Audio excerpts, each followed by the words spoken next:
Good evening, everyone. It's 6:30. We'll call the meeting to order. Please join me if you're able. Rise for the Pledge of Allegiance.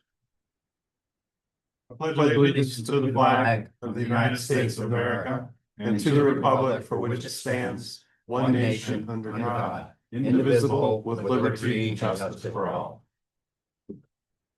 Okay, this is the regular meeting for August 19th, 2026. We're going to keep an eye on the parking lot tonight. We do have in, and this parking lot is a little bit notorious for becoming almost impassable once that drain starts to flood and backs up. We don't want anybody stuck here overnight. It's not the most comfortable place to sleep, although AC might tell you that it's not too bad, right, Chief? It's not that bad. And So we don't get to be upstairs. we don't get to be upstairs yet. Downside. These chairs might not be so good. We'll kick it off. We have a few folks on the public side for a few different statements today. Dan, we'll start with you with the Revolutionary War vet for July. Sure. Or August, I suppose. August. Good evening. It is my honor to introduce Harlem Township's Revolutionary War veteran for the month of August. Ishmael Bennett, 1724-1820, private, Captain John Franklin's independent company, wife Abigail Beers Weeks Bennett, 1751 through 1839. Private Ishmael Bennett was a dedicated patriot whose service was defined by the brutal frontier warfare of the Wyoming Valley in Pennsylvania. He served as a private in Captain John Franklin's independent company of the Pennsylvania Militia, as well as the 7th Connecticut Regiment. Bennett is best known for his presence during the Battle of Wyoming, often called the Wyoming Massacre, on July 3rd, 1778, where he helped defend the Pittston Fort. Following the Patriot defeat, he was one of the survivors who witnessed the atrocities committed by the British Allied forces from the riverbank, an experience that reportedly hardened him into a fierce defender of the settlement during the Reconstruction period. He continued to serve in the local militia, guarding the Wyoming post until 1780, protecting and returning expelled inhabitants as they rebuilt their lives. The Bennett family migrated to Harlem Township, Delaware County, Ohio around 1816, likely accompanying or following their son, Daniel Bennett, who had arrived earlier to secure property. They settled on a tract of 150 acres of fertile deep black loam near the center of the township, originally purchased from Benijah Cook, where the family cleared the wilderness and constructed a log cabin for shelter. The Bennetts were pivotal in establishing infrastructure of the early community. Daniel Bennett utilized the trade learned from his father to become the township stonecutter, carving many of the markers in Harlem Cemetery, and served as the lay preacher who helped build the township's first log church. Ishmael lived out his final years on the family homestead, passing away in 1820, and is buried in Harlem Cemetery along his fellow Revolutionary War founders. Thank you. Thank you. Thank you, Dan. Okay, Lauren, I saw you sneak in. We'll let Lauren go from General Health District. Okay, thank you. Yes, I'm Lauren Robinson from the Health District. I just have two things to share with you this month. One is our very popular tire disposal drive, which another one is happening October 3rd, Saturday from 9 to 12. The last event, we had to close up early because we had so many people bringing tires, so I do recommend you come early. This one will be at the fairgrounds, and that's October 3rd. And then second, on Senior Day at the fair, which is September 22nd, from 10 to 11 a.m., we'll be doing some free falls risk assessments and a 1-mile community walk for Senior Day. Any questions for me? Thank you. Thank you. Thanks, Lauren. Okay. We have invited Sheriff Balzer to come speak with us this evening about the use of flock cameras in the township. We appreciate Sheriff making the long drive down from the Sheriff's office. So turn it over to you. Well, thanks for inviting me tonight. And I thought it was pretty interesting. Of all the different areas in Delaware County, Harlem Township's the first one to ask me to come here. So I thought this was good to have an opportunity. I want to just explain a little bit about the flock cameras so people can understand what we use them for and safeguards we have in place. We use the flock technology to basically capture evidence. The flock cameras detect vehicles in motion. They see license plates. They can tell us the make, model, and color of vehicles, and they retain the data for 30 days. The cameras are only capable of taking a snapshot once the motion is detected. It doesn't do anything more than if I sat a deputy out at an intersection and they could write really quickly. It's doing the same thing, basically recording what goes by them. It's simply an image of a vehicle that passes the camera location. What flock cameras don't do, they don't have facial recognition capability. They don't capture photos of people or see their faces or gender or race. You basically see the front or the rear of the car. You can't see inside the car. The uses for the sheriff's office for the flock cameras, one of the uses is what they call a hot list. Those are vehicles that have been entered into NCIC or crime information databases that are wanted. Either the vehicle's wanted or a person that is associated with that vehicle is wanted. We still have to verify before we make an arrest on that. The other use for flock cameras are retroactive searches. Those are the searches that search and solve crimes after they've occurred. I've got lots of examples of those I'll talk about in a minute. But basically, if something happens and we want to find out what vehicles were in that area, or if we have a suspect to see if they were in that area, then we look back in that database. We've got a lot of safeguards in place too. It's like any other tool for law enforcement. We've got something called, in Ohio, it's called LEADS, Law Enforcement Automated Data System. It contains information like your driver's license, your vehicle registration, criminal history, wanted persons, protection orders, all that kind of information. You have to have a valid reason for using it. If you don't, then guess what? You get in trouble. You can face criminal charges. You can lose your job. It's the same thing with Flock 2.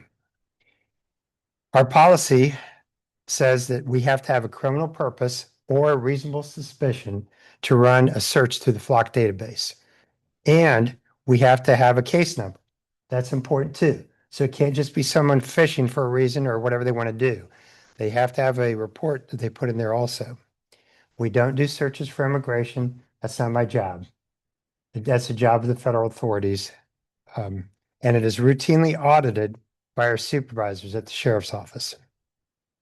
Some of the success stories we've had at the sheriff's office.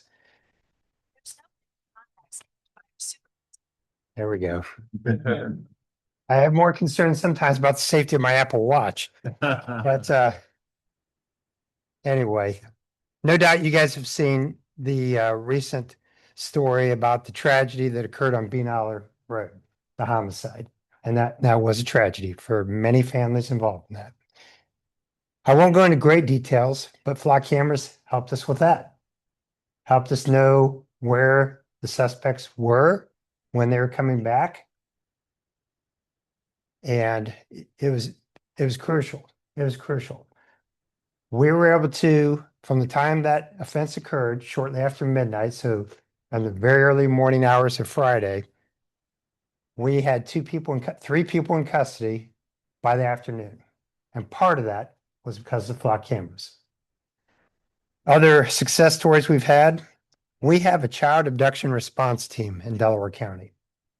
We're the only certified team in the state of Ohio.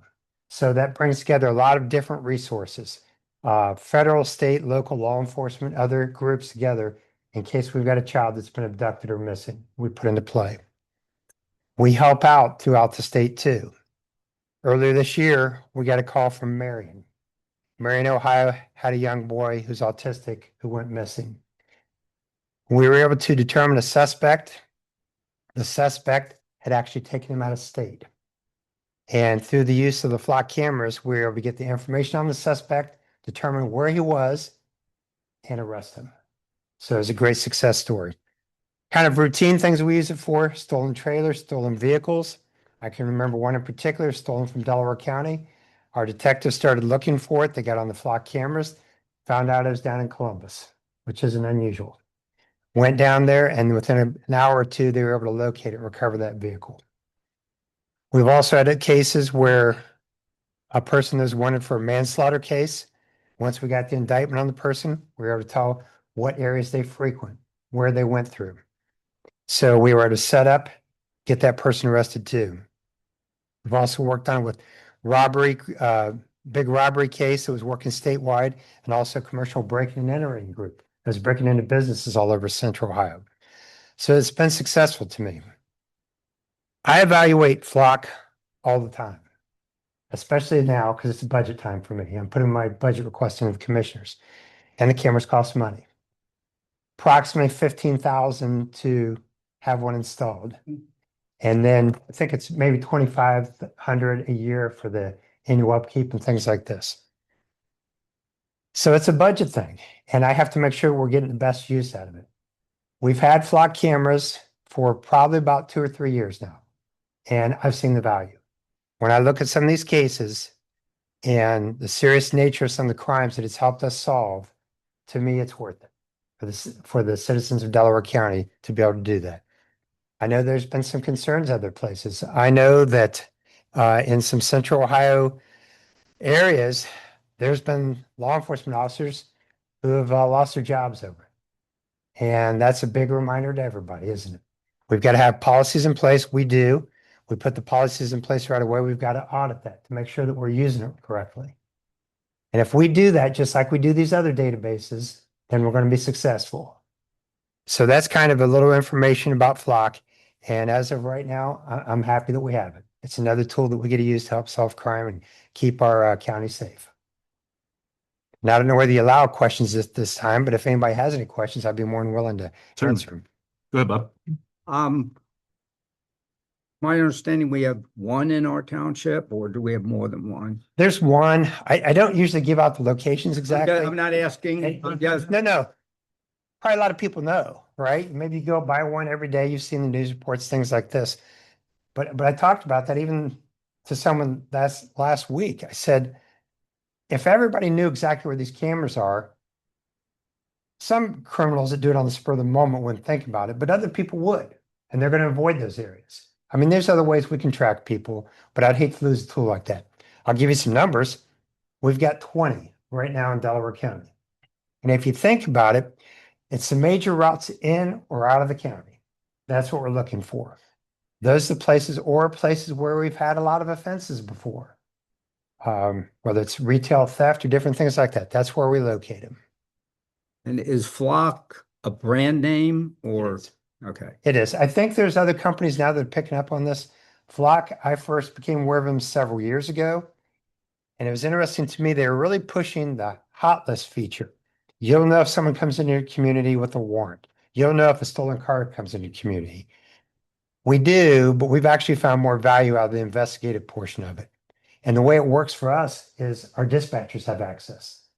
I don't want the deputies, good golly, everybody's got too much screen time. The deputies have a mobile data terminal, computer, laptop in their vehicles. They have to have that to get all the information. I don't want them looking at that while they're driving. So our dispatchers get it. And they get an alert notice, and they will tell the deputies that are near that area, hey, we just got an alert of this type of hit. There's currently effort in the Ohio House through a bipartisan effort to limit the use of this technology.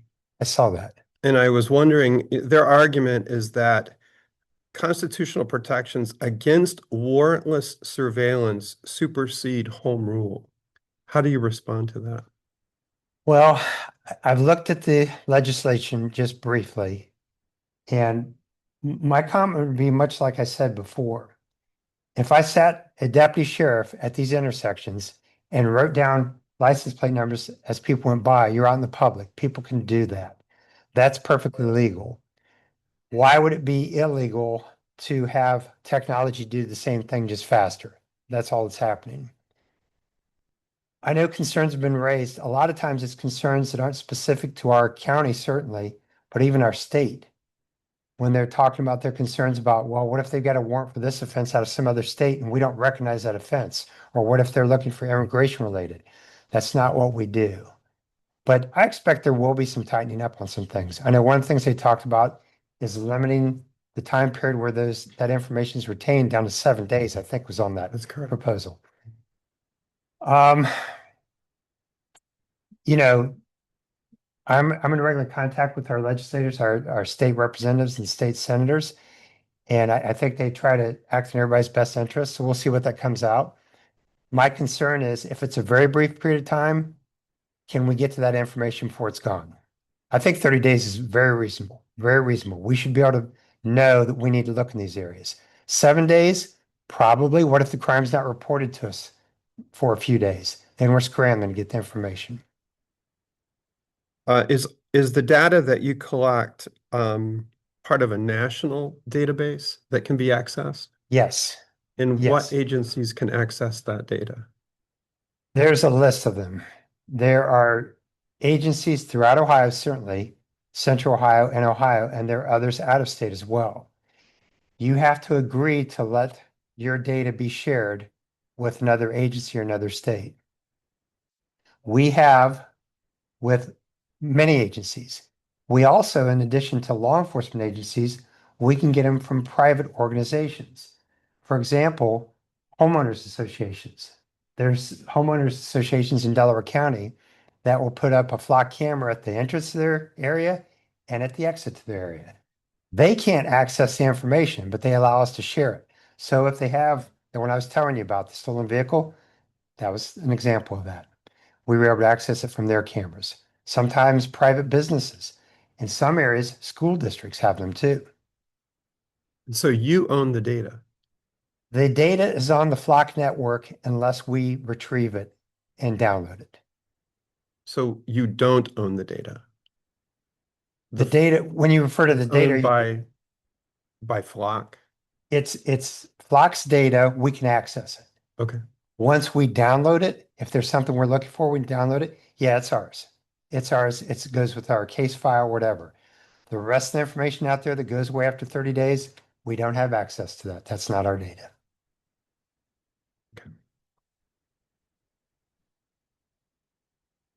Any further questions from the board? We'll open it I to have- the public. Just a couple more, if you don't mind. And maybe No, this no, will go right help you ahead. with future townships. Would you be willing, well, can you share with us the written policies that you have as Yep. you've adopted this technology? Oh, yes. That would be great. I think that'd be very helpful for us. Yeah. When this first came out, when we were talking about implementing Flock, I was contacted by a township trustee, not from this township, but another one. And we had a good conversation about it. And she had some concerns about it. So I talked with her, I shared with her our policy, and it was a good conversation, and she was satisfied with that. So certainly I could share our Good. policy. And Do the a policy public is also records request. it's also accessible if the public wants a copy of the policy. They can just email the sheriff's office off our website and you get a policy copy of it too. Will you provide an annual report about how these cameras perform in various areas that are accessible countywide or to townships? We will post on our website. We're actually looking at something right now. It's called the Flock Portal. I don't know whether anyone's done any research on this.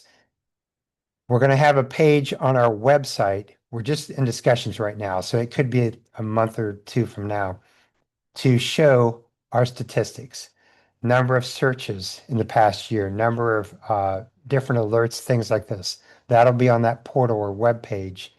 Like I said, hopefully within the next couple months. Can you provide us advance notice of any changes you make in your policy as you execute this technology? I don't know. The easy answer is probably not, but you can ask. Okay. And I'm not saying that we wouldn't share it. We certainly would share it. But for me to proactively reach out to every township and send them copies anytime we make an update. Sometimes the updates to the policies are minor and they don't affect the rest of the policy. But certainly if anyone, whether it's township trustee or any resident, wants to check to see if there's been updates, they can request an updated copy. And to your understanding, this technology is not able to record any other kind of electronic signal from vehicles that are passing. No, it cannot. Okay. It cannot. It's not capturing cell phone data. It doesn't have conversations. It doesn't have audio. We can't get any of that. It's kind of limited. It's interesting to me when it came out. It seemed kind of cutting edge several years ago. I expect in a few years we'll probably have something bigger and better that everybody thinks we should use then. Copy or not use. Or not, Um, yeah. And then the township wasn't asked about this before installation. I suppose it's not in a right of way that we control. Um, so how do you determine where to put them and talk to the leadership in those areas about putting them? And then if the trustees were to say, hey, we really aren't sure we'd like this to remain in our township, how would the sheriff's office respond to that request? Well, we'd have a discussion. On the last part, we'd have a discussion. As far as where we locate them, analytics. We use the data from our analysts to determine what areas. We go back and we assess what areas have we had crimes committed. And so that's the best use because I've only got a limited amount of money in my budget. We're not going to put them on every road. We need to pick them in major areas where people come into or out of the county where there's a lot of activity. Are there federal dollars that you can access? I don't know whether there are or not. We have not. Okay, We have not. thanks. You're welcome. I'll ask you one, Sheriff, and then we'll turn it over if there's any public Sure. comment. For years, I think we've all been familiar with the trailers that are parked in retail parking lots. How does Flock differentiate from these? Are you talking about our speed trailers and different things we have or? No, not on the side of the road, but like sitting outside the Target in Polaris, especially around the holiday season. These, it's on a telescoping pole, it's on Mhm. trailers, cameras, and a blue light at the top. Mhm. Curious how the Flock technology may or may not be different from these that have been around for gosh knows how long. In those cases, it's fairly similar because basically that is recording information in their parking lot. And they usually have some type of emergency alert on there too. You can notify people through that. It's very similar. The difference is this one has a connection that can go to alert us if there's a wanted person, if there's a wanted vehicle in that area too. So it's pretty similar to technology though. Thanks. Any questions for the sheriff? Appreciate you coming down. Okay. Thanks very much. All right, thank you. If federal dollars were available, they'd probably be tied into stipulation. Yeah, come with a catch. I'm not seeing any standing water yet, so I think we're doing pretty good. Jason, would you like to introduce our next guests from Coldwater Hydraulic Engineers? I can. Their names have slipped me, of course, but this is Coldwater Hydraulic Engineers. Are based out of Galena, actually, and we have been looking at our flooding issues and drainage concerns on how to resolve some of these problems. So the floor is welcome to. And Yeah, come on up to the podium. Thank you. We love that.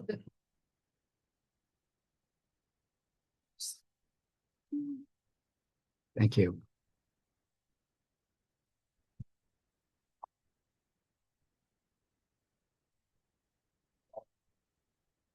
they're finished.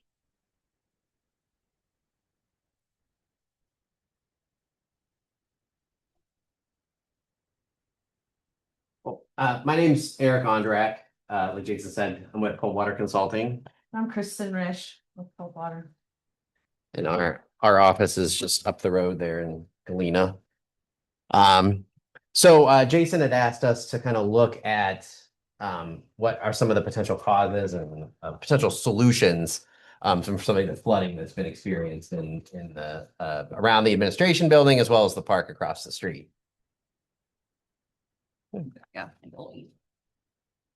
So, a couple of the drivers that had occurred, there's been observed flooding in the parking lot as well as both to the east and to the north of the administration building here.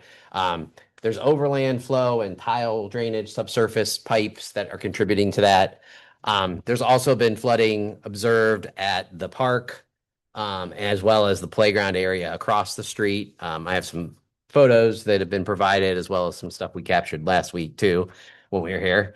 And then at the far end of the park, on the other side of the street, there's a crushed culvert that's kind of limiting downstream flows. That's contributing to some of the problems that you guys are experiencing. So there's a number of factors that are going into this. And so we'll try to talk through some of the observations and some of the things that we think are happening. So this is kind of an overview of the site. So we're right in the middle here, right here at the administration building. This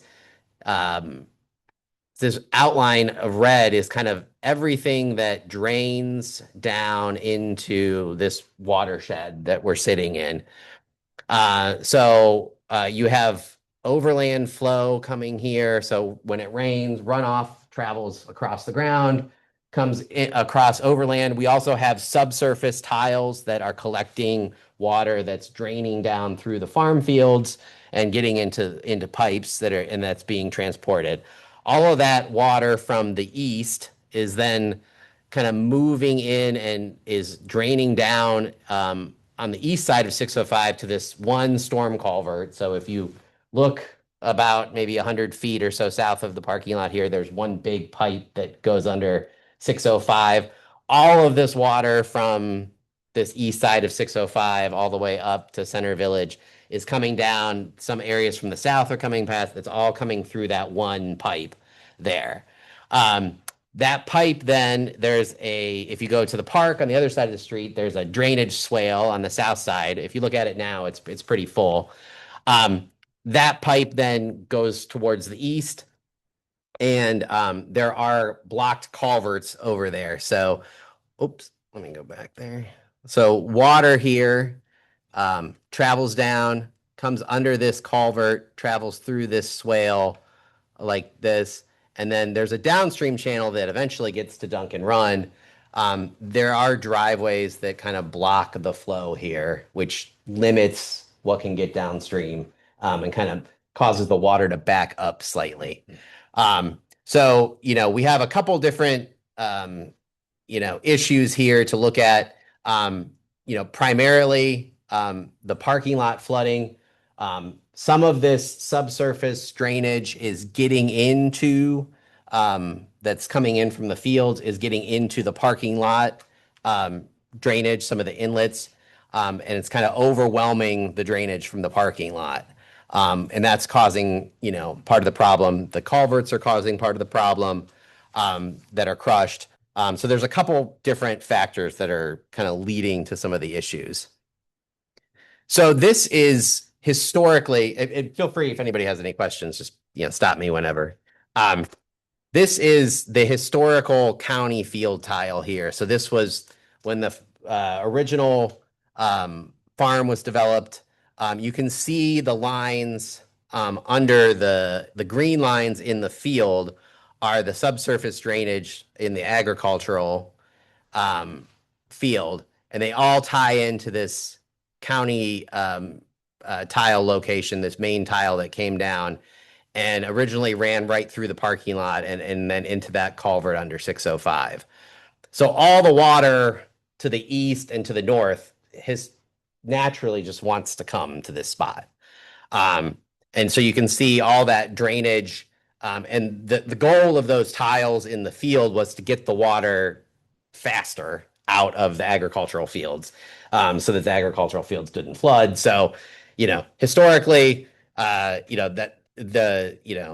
been part of the issue, is that the design was to get water here kind of expeditiously and through piped means rather than having it come slower. So, that was part of the issue. Then the other issue is that as the parking lot was built, the drainage from the parking lot and everything that's coming in from outside is trying to get through the parking lot drainage and get down to that to go under 605. It's kind of like a big bathtub's filling up, and we got like a straw that's kind of trying to drain that bathtub to get down to that culvert. So as we picture all this water coming down, coming in, it's all trying to get through some very small pipes that are sitting out in the parking lot. Whether those pipes are undersized, whether they're potentially filled with debris, they are some of the limiting factors there. So these are some pictures that were provided from some historical events. You can see the flooding that's looking north of the parking lot.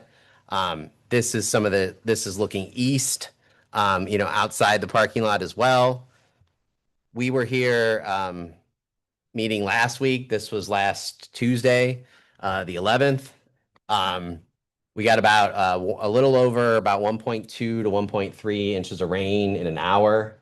You can see the parking lot flooded. That's the middle photo is looking, just standing out here at the door, looking north. You can see the septic system getting inundated there. The parking lot, it came up from the inlet that's immediately out there. You can still see some of the debris that's circled there. This is the park. So this is looking down the swale, looking west at the park. This is historical. Again, these are older photos. The playground as well, getting water in it.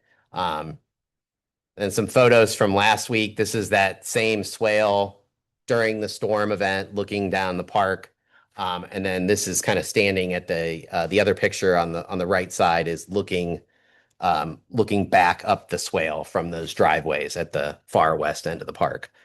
One thing, and then this is at the far west end of the park. This is where the water kind of eventually gets to. There's some blocked, filled with debris locations there that are, potentially causing some of these issues.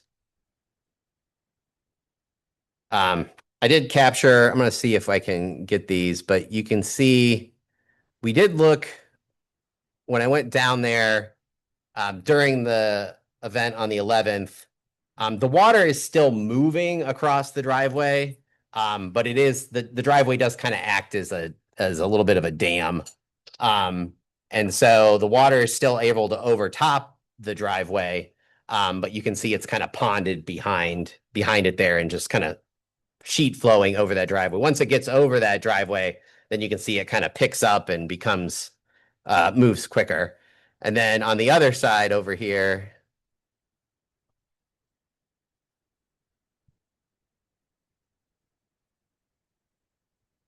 there's a second driveway, water goes over across there.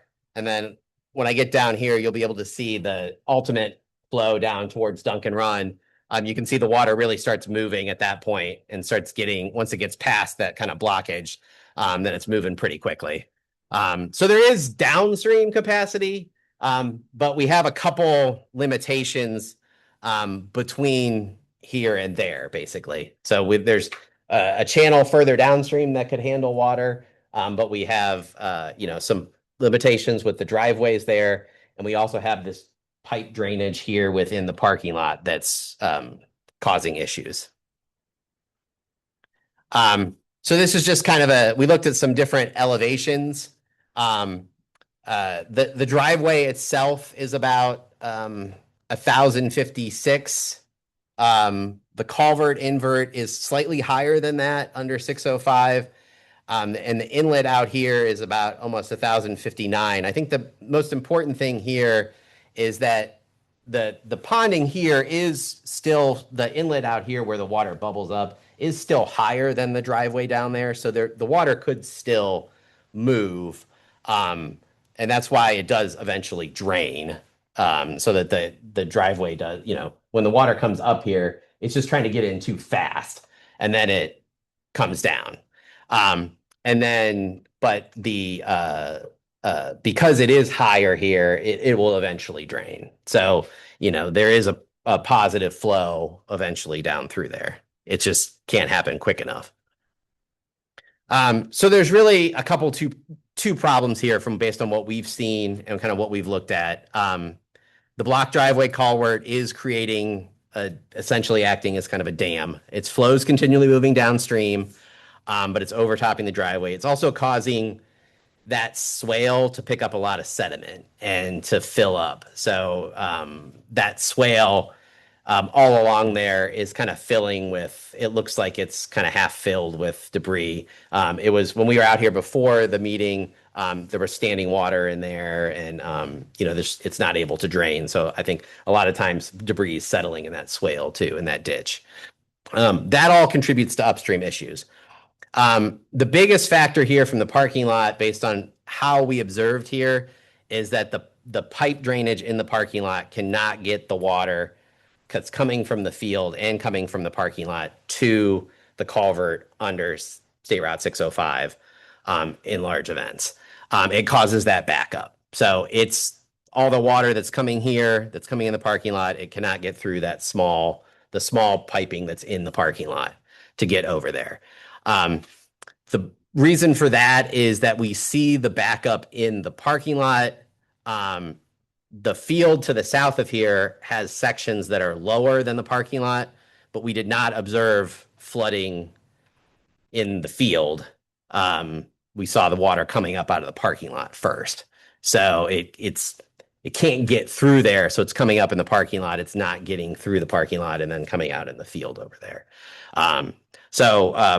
We feel that the drainage here locally is the main issue driving the parking lot, and it's contributed by the fact that we have all this excess flow coming in from the subsurface off site. Our recommendation is make sure that the parking lot drainage is not blocked.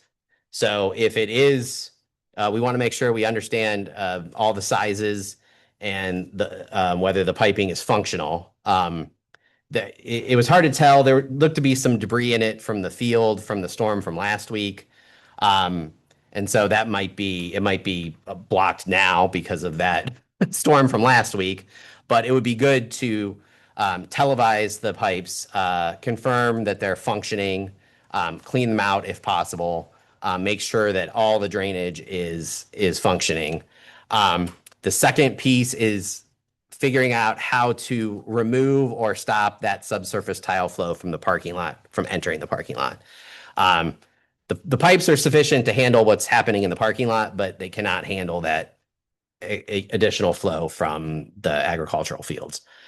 It would also be, and we could either do that in two ways, either capture it and route it around the parking lot, basically like cut off the drainage so that it does not come through the parking lot. The other one is we could intercept it with a storage area. And we've talked about maybe providing a storage area, a wetland that would capture that water and kind of hold it back and keep it from going down. It would also be good to determine, and I think this is later on the agenda, how to work with the private property owner to remove that driveway restriction and improve that culvert flow. And so part of that process is going through the petition ditch process, which I think is going to be discussed later, right? That's also tonight. Yeah. It's really kind of a multi-phase approach. What we like to do, providing the additional storage in the field, getting a wetland. We have a lot of experience getting grant funding, getting money for that to do it. So that's a very good option. It does have downsides of we're constructing a wetland that then makes the property, you're not going to be able to use it in the future for anything because it has a constructed wetland on it. And so if you were to want to develop this property later, you would have to fill in the wetland, which would then require, a permit from the United States Army Corps and mitigation requirements. And so once you go down that path of providing additional storage through a wetland, then it does kind of limit your potential, uses of the field in the future. So there are some things to consider. And that's why we kind of feel like understanding some of these first things before we get to the storage would be a good idea to make sure that that the full conveyance channel and we understand all the capabilities of getting the water through the system first before we try to store it on site. I don't know if you.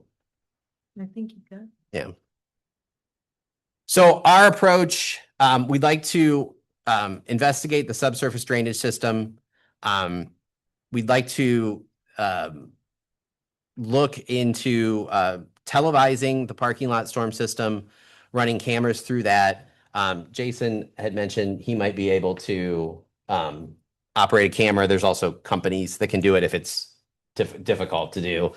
But basically just make sure that if they need cleaned, get them cleaned out, determine the pipe sizing, confirm all the connections, make sure that there's no blockages or any issues with the pipes, that they haven't partially collapsed or anything.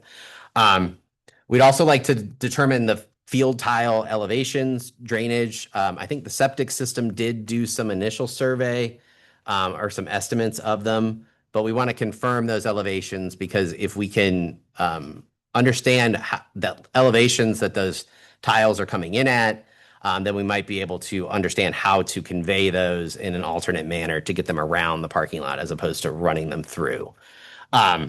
So we'd want to do some spot surveying, confirm elevations, making sure we understand the full hydraulics of everything. We've started a hydraulic model, which I do have some initial results from, but we want to refine that with some of the actual piping that's on here. It seems that the subsurface pipe flow is really driving the issue, as opposed to the overland drainage, because of what we observe with the water coming up through the parking lot.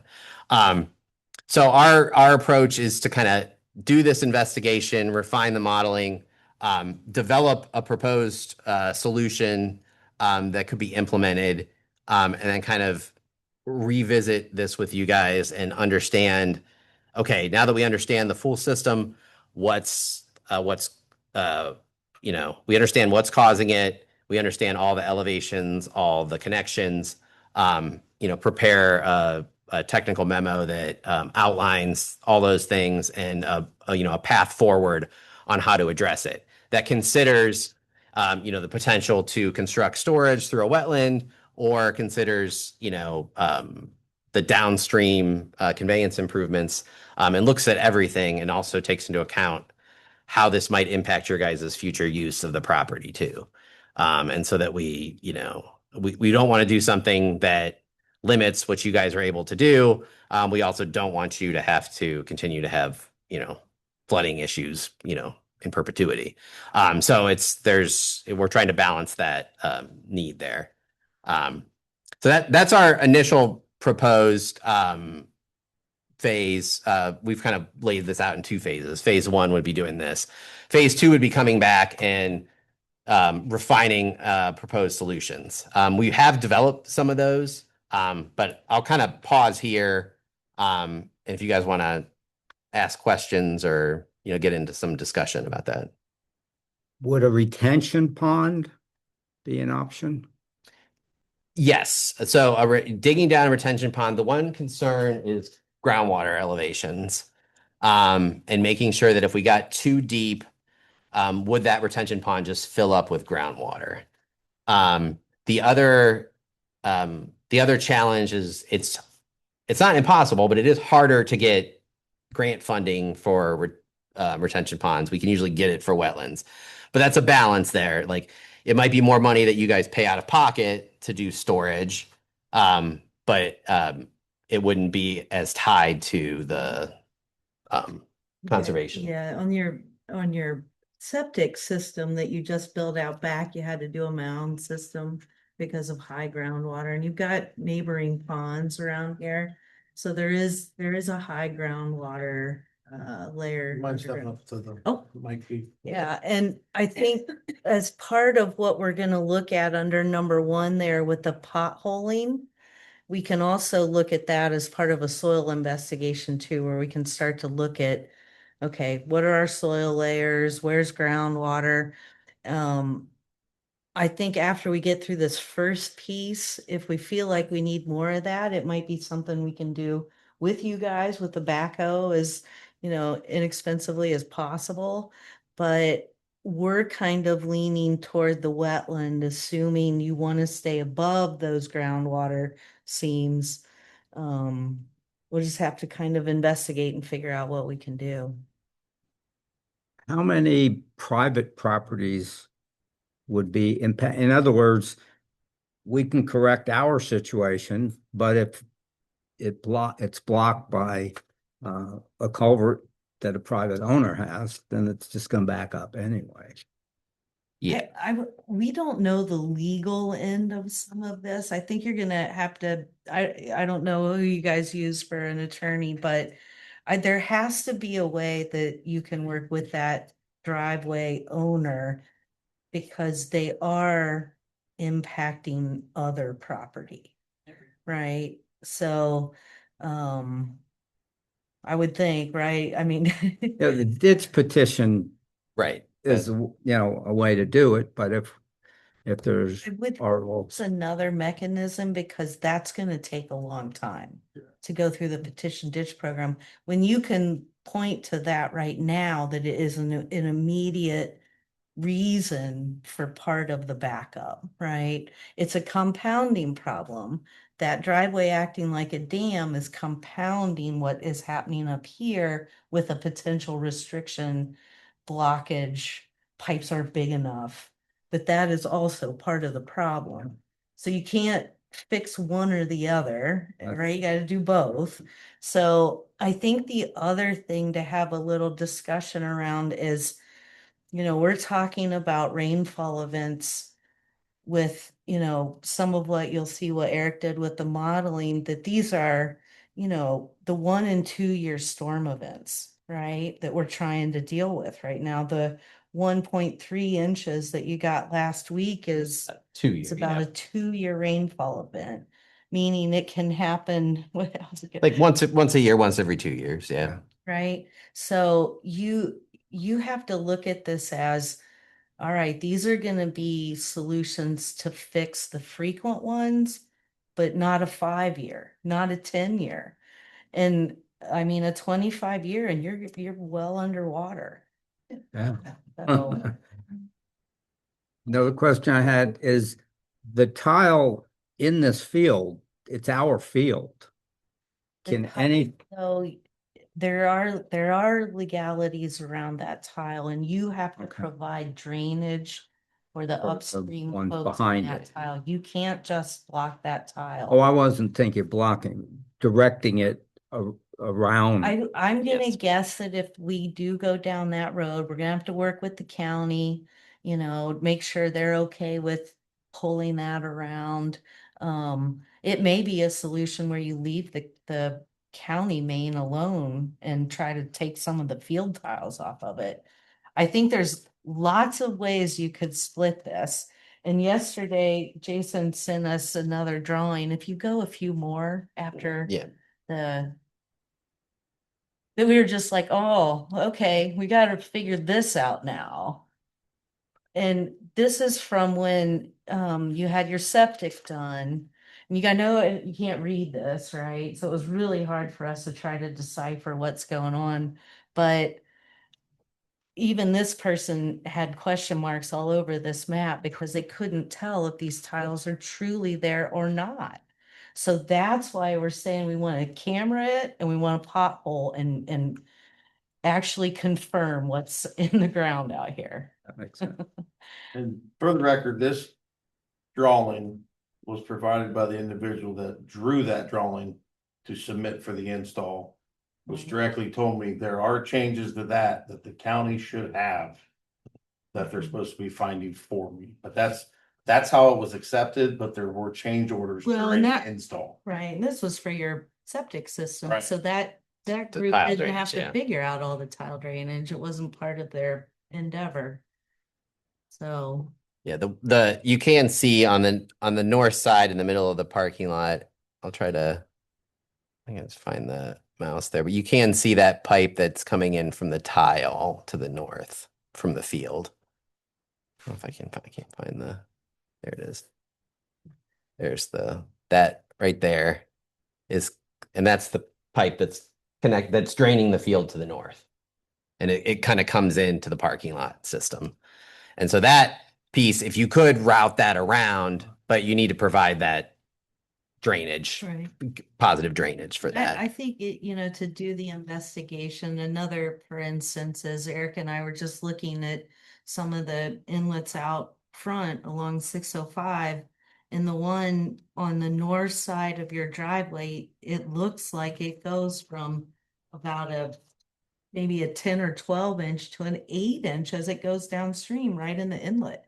We're thinking that's not good. Why'd they do it that way? So I think we've got to just break it apart and confirm everything and then really start to figure it out. But it's obvious too, and this is the first time we've seen all the debris in them.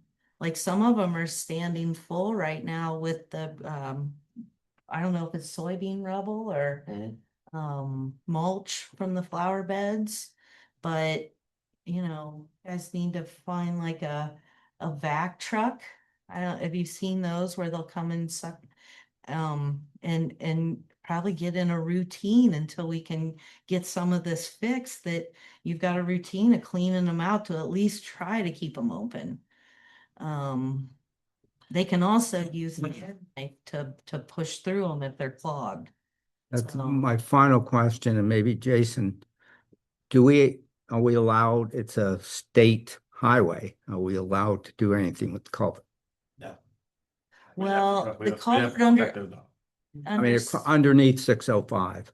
and I think that one's sitting about half full of water right now, just because it can't go downstream anymore. Okay, it's not debris. It's not- No, oh. we're talking about the graded inlets in your parking lot. They're full of the soybean stubble. So on the page that you have titled Phase One Approach, at the bottom, there's a time and material fee estimate, $25,000. Is that, what does that $25,000 encompass? Is that the effort of the 5 bullet points? Or is that's not a proposed or estimated resolution? That's the additional diligence necessary. Yes, that's correct. Yeah. Yeah, I think our intent is that you guys develop we make sure that the current system is functioning as best as possible so that it's clean, everything's cleaned out, all the debris is cleaned out. If it's possible to get that driveway culvert repaired, get that repaired. I still think there's an issue even if everything's functioning correctly, but at the least get everything functioning how it should be. But by looking at this, we can understand if we need to, how deep those tiles are, if we can capture them and store the water out there in the field, or we need to run it around and just convey more flow downstream. We'd also need to look at, we're not overwhelming the state route culvert either. And I don't, that would be a discussion both with the state and the county as well. To your point, we have in the agenda to speak again on the ditch petition later tonight. In the essence of time and the amount of slides that you have prepared, I'm curious if there are what next steps would we need to take logically? If you go on, there's some. Yeah, which one do you want to go to? Let's see. This one? The end of phase one. There you go. Yeah. So I think if we can get the driveway drain fixed, complete the phase one steps that we outlined on the previous slides, and if you guys decide to move forward, kind of work with Jason to get as much information as we can on the updated drawings and collect conduct those measurements out in the field, collect the data, also document the pipe network, get those cleaned out as well. But we feel that we kind of need to do this before we move forward with just submitting an application to get a grant or proceeding with the construction of a pond. We're just not sure about all the, tie-in elevations and making sure that we're providing positive drainage for everything coming into the system or overwhelming. We think you should pursue the driveway separately from the petition ditch program, right? Try to push the driveway solution in 6 months if you can, right? Whereas the petition ditch program is going to take years, right? So. And it was your recommendation that we confer with council on a path forward with that, just to see what the options are. Okay. And then Jason, I think, there's cameras that we can rent for televising these out here. There are companies that we can use for hydrovacking and hydrojetting if necessary. We got some of those. So I think we have some options on that as far as the next step. Well, and I volunteered to do some grade shooting on inlet height, reporting pipe size, kind of more legwork on our end to provide to them. That I think will help with that Yeah. overall estimate. Okay.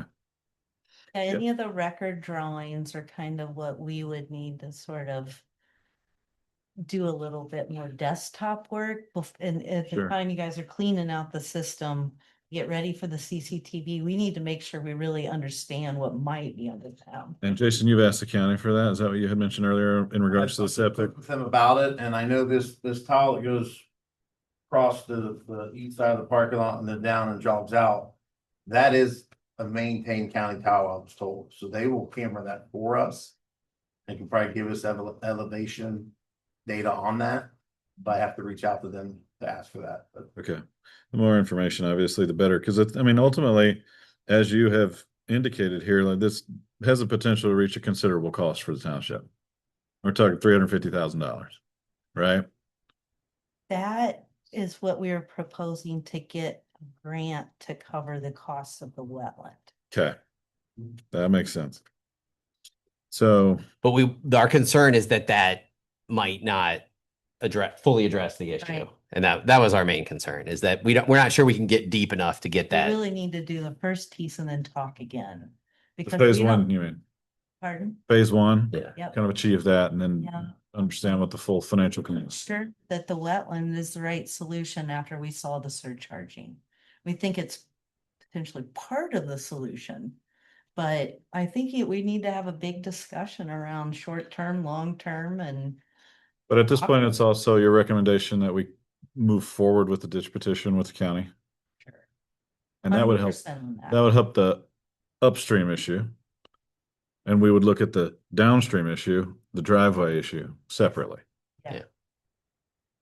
That's Having- my summation. I don't know if you guys. Having had the advantage of sitting in the meetings with Jason and you, I appreciate your thoroughness and to bring subject matter experts into this discussion so that we're not speculating about what we're looking at, but we have people who know what we're looking at and can describe it and ask the right questions. And so it's greatly appreciated. I think it will help us make good strategic decisions for how this township invests in its infrastructure in the future.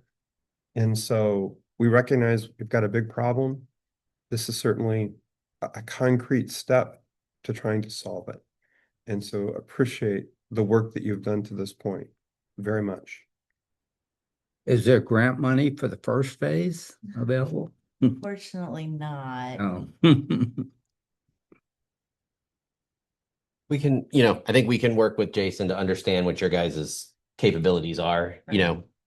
We didn't want to necessarily assume that you guys would go out and clean everything out and televise everything, but if that's the case, we can kind of work with Jason to understand what that is and, refine the estimate based on not Right. providing that. In that 25,000, we had hiring a firm to come out and do the CCTV work. But we did not have anything in there to clean out the blockage. This is the first time we actually saw debris in the inlets tonight. So I think that's another item on the to-do list, though. Well, sounds like ball's back in our court for a few items, but echo John's sentiment. Would greatly appreciate the technical expertise. I think that clears up a lot of the muddy water, For pun your intended. neighbors. Muddy water. Any further questions? Yes, sir. So how long would you anticipate that particular phase to take to complete that, The first phase? the 25,000? Months? I'd say 3 months. Yeah. 3 months? Yeah. Okay. And then with the ditch petition, would that stop at this individual's driveway, or would the ditch petition be inclusive of the individual's driveway? Inclusive, and you can go all the way to something on. And then still unclear to me, who pays for the ditch petition? The county typically divvies that cost up amongst all the property owners within the ditch petition area. based on how much the property is impacted. So it's proportionate to the size of the property within that water area. So is there a scope of what We- the cost is gonna be for that? We wouldn't know that until the process is started. Estimate. Okay. And then, so I wasn't at the meeting, but there was a meeting with Brent Bacon on the 21st. He talked about, entering in written agreements with the property owners so that they wouldn't bear as much of the cost, but some of the costs would shift more to the township. So I was curious if that's been explored anymore. I think at that time, our decision was to maybe look for third-party product or subject matter experts, which we've done to kind of get a better understanding of the situation at hand. And I think, Eric and Kristen, you guys can speak to this, but I believe that it behooves us to move forward with the ditch position just because of the scale of the issue that we're looking at.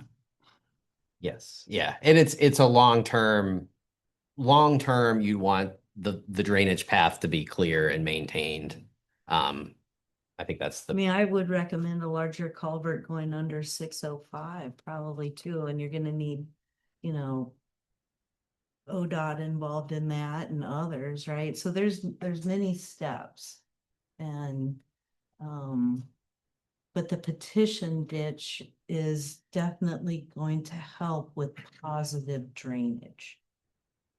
You need elevation change and excavation to make some of that happen. So So I'm not saying I agree or disagree with the ditch petition. I guess what I'm asking is, looking for alternative ways.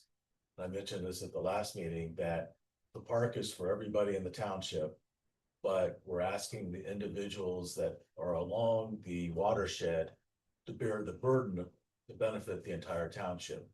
So one of the solutions or options that Brent had suggested was, he thought there could be a written agreement with the landowners on the watershed so that the township could incur more of the cost versus those landowners, since it is benefiting the entire township.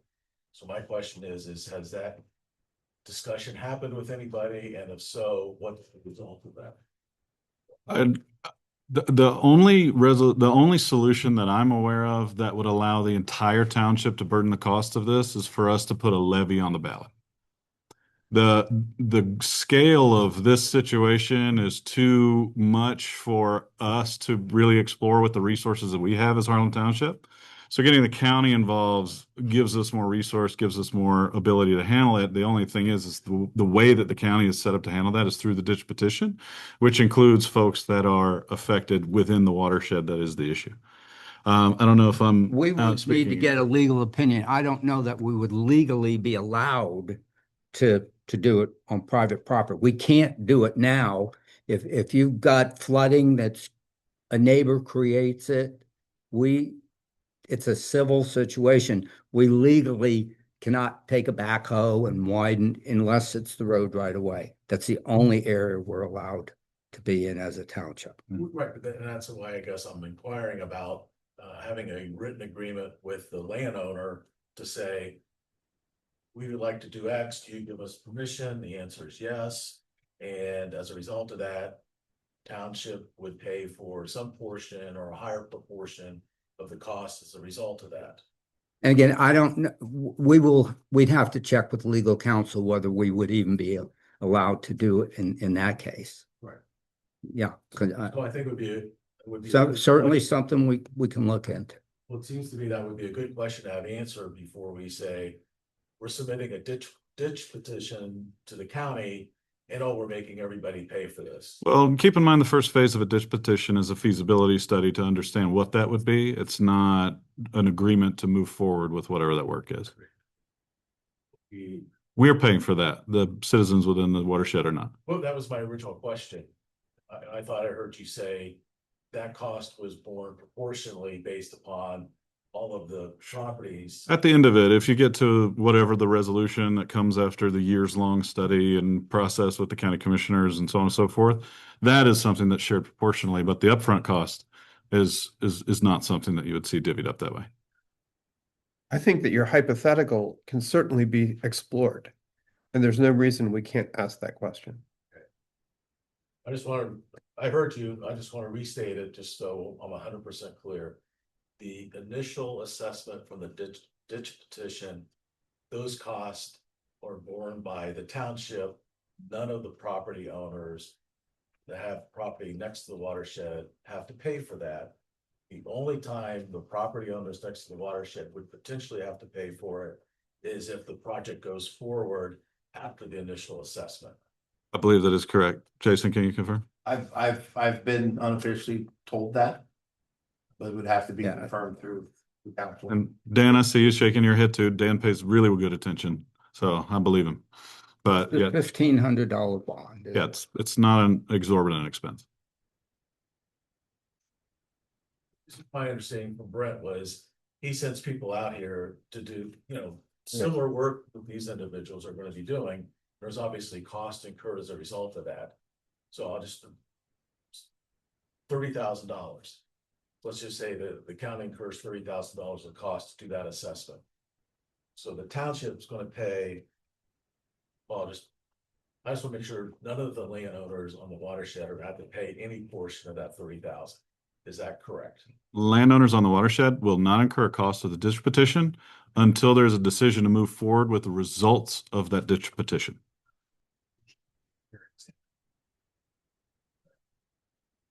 Makes sense? All right, thank you for. Sure, no problem. Further questions? Yes, sir, Dan. So I break your presentation into two pieces, right? We've got structural issues and we've got maintenance issues, right? Yes. You get a sense for, or just give me your best sense with what you know now. If we fix the maintenance issue, right, what I heard from you is we will alleviate some of the problems we're doing. You could, right? So we have blocked pipes to some degree. We've got a driveway that is collapsed to some degree. If we fix those, what I call maintenance issues, the things that should have been fixed all along, you get a sense for how much of this problem is solved. The 1 to 2 year storm events. The one, Right. so basically, if The we did good, lower amount of rainfall. Right.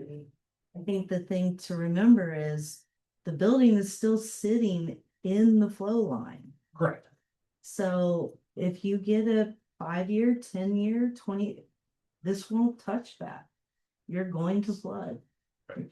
So But a good maintenance, Yeah. good, if we fix the structural maintenance, is a lot of the problems, the 1 year right. events, the system estimation should handle that flow.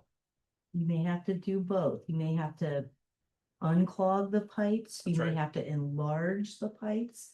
Like I said, I think one out in the front of the parking lot actually gets smaller as it goes down the flow path, and that's backwards. And relieving the driveway is another step to help the whole problem. Okay. Yeah, I would say that the maintenance will help. Our main concern is the size of the piping in the park. And that if we can confirm that, then we'll have a better understanding How of. quickly that ends. We're gonna Yeah. model it, and we may find that the entire drainage system under the parking lot is just undersized. I mean, the rainfall patterns have changed, right? And I don't know how old things are here. It doesn't seem that old though. But, it's just in a bad spot. Thank you. It's just. It just is in a bad spot. Thank you both very much. We appreciate it.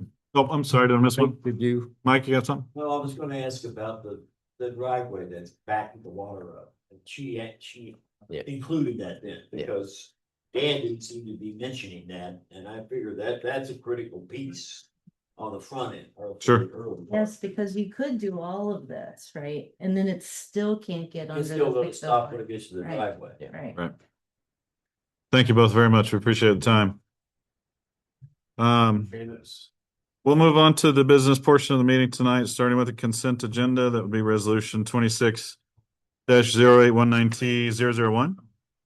Within the consent agenda this evening, August 2026 financials, the bank reconciled appropriation status report, appropriation ledger report, cash summary report. We've also got approvals of the reports from the zoning, maintenance, fire department, and communications reports. as well as approval of minutes from the July 15th regular meeting, July 22nd special meeting, and the August 12th special meeting. Is there anything in the consent agenda that someone on the board would like to pull out of the agenda? I'd like to pull out the regular meeting, the July 15th. I had a couple of things and haven't had an opportunity to thoroughly go through it. The other question I did have, on the communications committee with the newsletter, Mhm. I mean, all of the content was excellent. I didn't know where it was going to be it placed in the newsletter.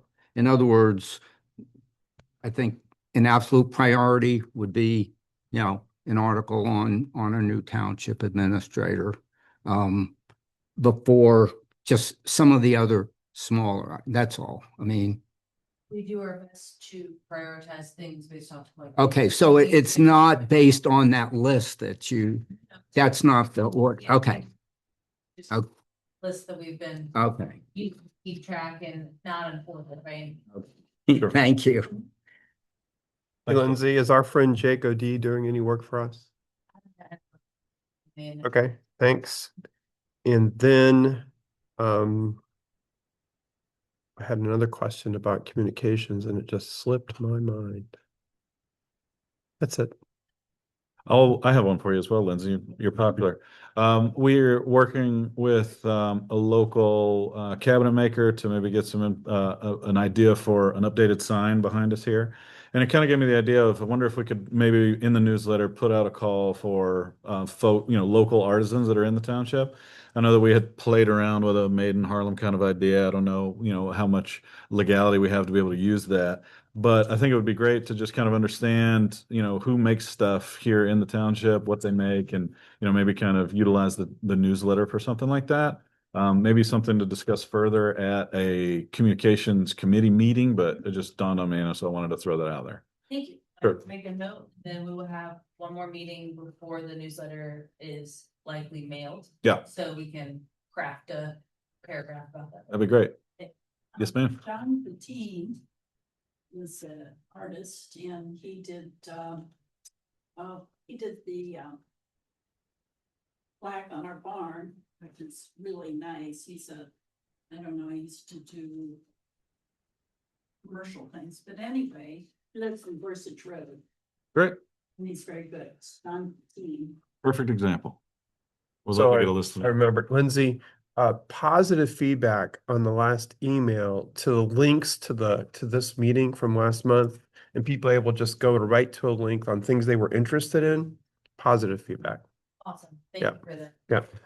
This is an initiative during our last meeting and Steve took detailed notes during that one, so we were able to get the timestamps and I think we're both probably doing it for this one. Great. But we are. I'd like to move to approve the consent agenda with the exception of the July 15th trustee regular meeting. Second. Moved and seconded to accept the agenda with the adjustment of removing line item 6. Ashley, you got that? Those in favor, aye? Aye. Aye. Opposed? Motion carries. All right, Lisa? Okay, I presented the bills, in the payment listing report, starting with warrant number 14456 through warrant 14474. Voucher 140-2026, total amount $27,014.60. So moved. Second. Moved and seconded. Those in favor, aye? Aye. Opposed? Motion carries. Okay, Jason. I don't know if there's much more to talk about this. When we went into pretty good detail about the ditch issue earlier tonight, but essentially what we're talking about here is petitioning with the Delaware County Soil and Water Conservation District to start the process, which involves surveying, studying, kind of determining what it was. It does have to go to the board. And this first part is a pretty long, drawn out process, right? Didn't they tell us a couple of years just to Yeah. kind of get this going? Once we submit the petition with the bond, then the first step is they will have a hearing with the commissioner, a public hearing with the commissioners to discuss if the positive, if the positive of the project outweighs the cost. And then if that first step is then approved by the Board of Commissions to move forward, then that's when it will go into the engineering study, which can be a multi-year process, Right. which is then followed up by another public hearing with the commission. Perfect. I'll read the resolution, but I'll ask for a motion. It's 26-0819T003, approved to file dish petition with Delaware County for the Grove 499 watershed. It says, and this would give John Trainer the authorization to sign for the Board of Trustees to submit the ditch petition under ORC 6131.04, 6133.02, and 03 for Grove number 499 to the Delaware County Commissioners and authorize Lisa Hersey to make a payment of $1,500 for the bond. Do I have a motion? So move. There's moved and seconded. Roll call, please, Ashley. Aye. Aye. Motion carries.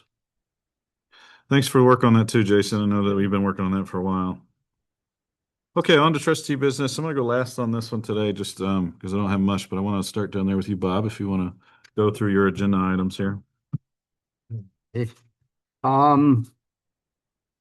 We talked, I don't know, 7 or 8 months ago about the possibility of setting up a facilities committee that would be made up of residents as well as township employees, as well as potential experts to evaluate some of the facilities, for instance, the maintenance building, a potential building for annual event, or not annual events that large numbers of people come to, multifunction, potential area for bathrooms so that in the wintertime, people can use other than a porta potty, and things of this nature. And my thoughts are, again, this is just a study. The board would have to approve anything moving forward, but this is the time I think we need to start looking at it before we have the tremendous growth that is coming at some point in the future. So I'd like to understand your thoughts.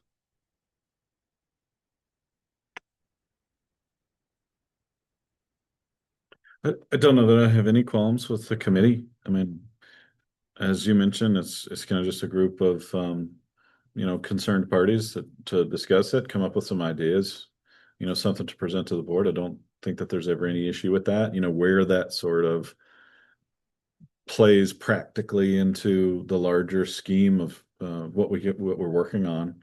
I don't know. I don't know the answer. Like, for instance, John's mentioned, like Bruce Harris, perhaps he could be on the committee and Would love offer that. some services, Certainly. architectural services as a volunteer.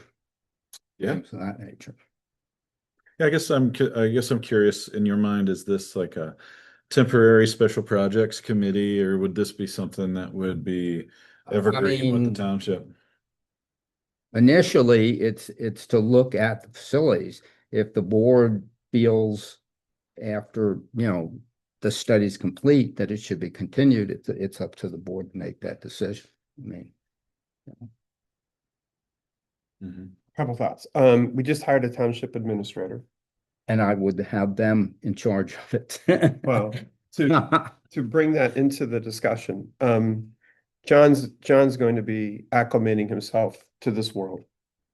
And over the next 6 months, he's going to be forming opinions about people and places and things, and certainly infrastructure in the township.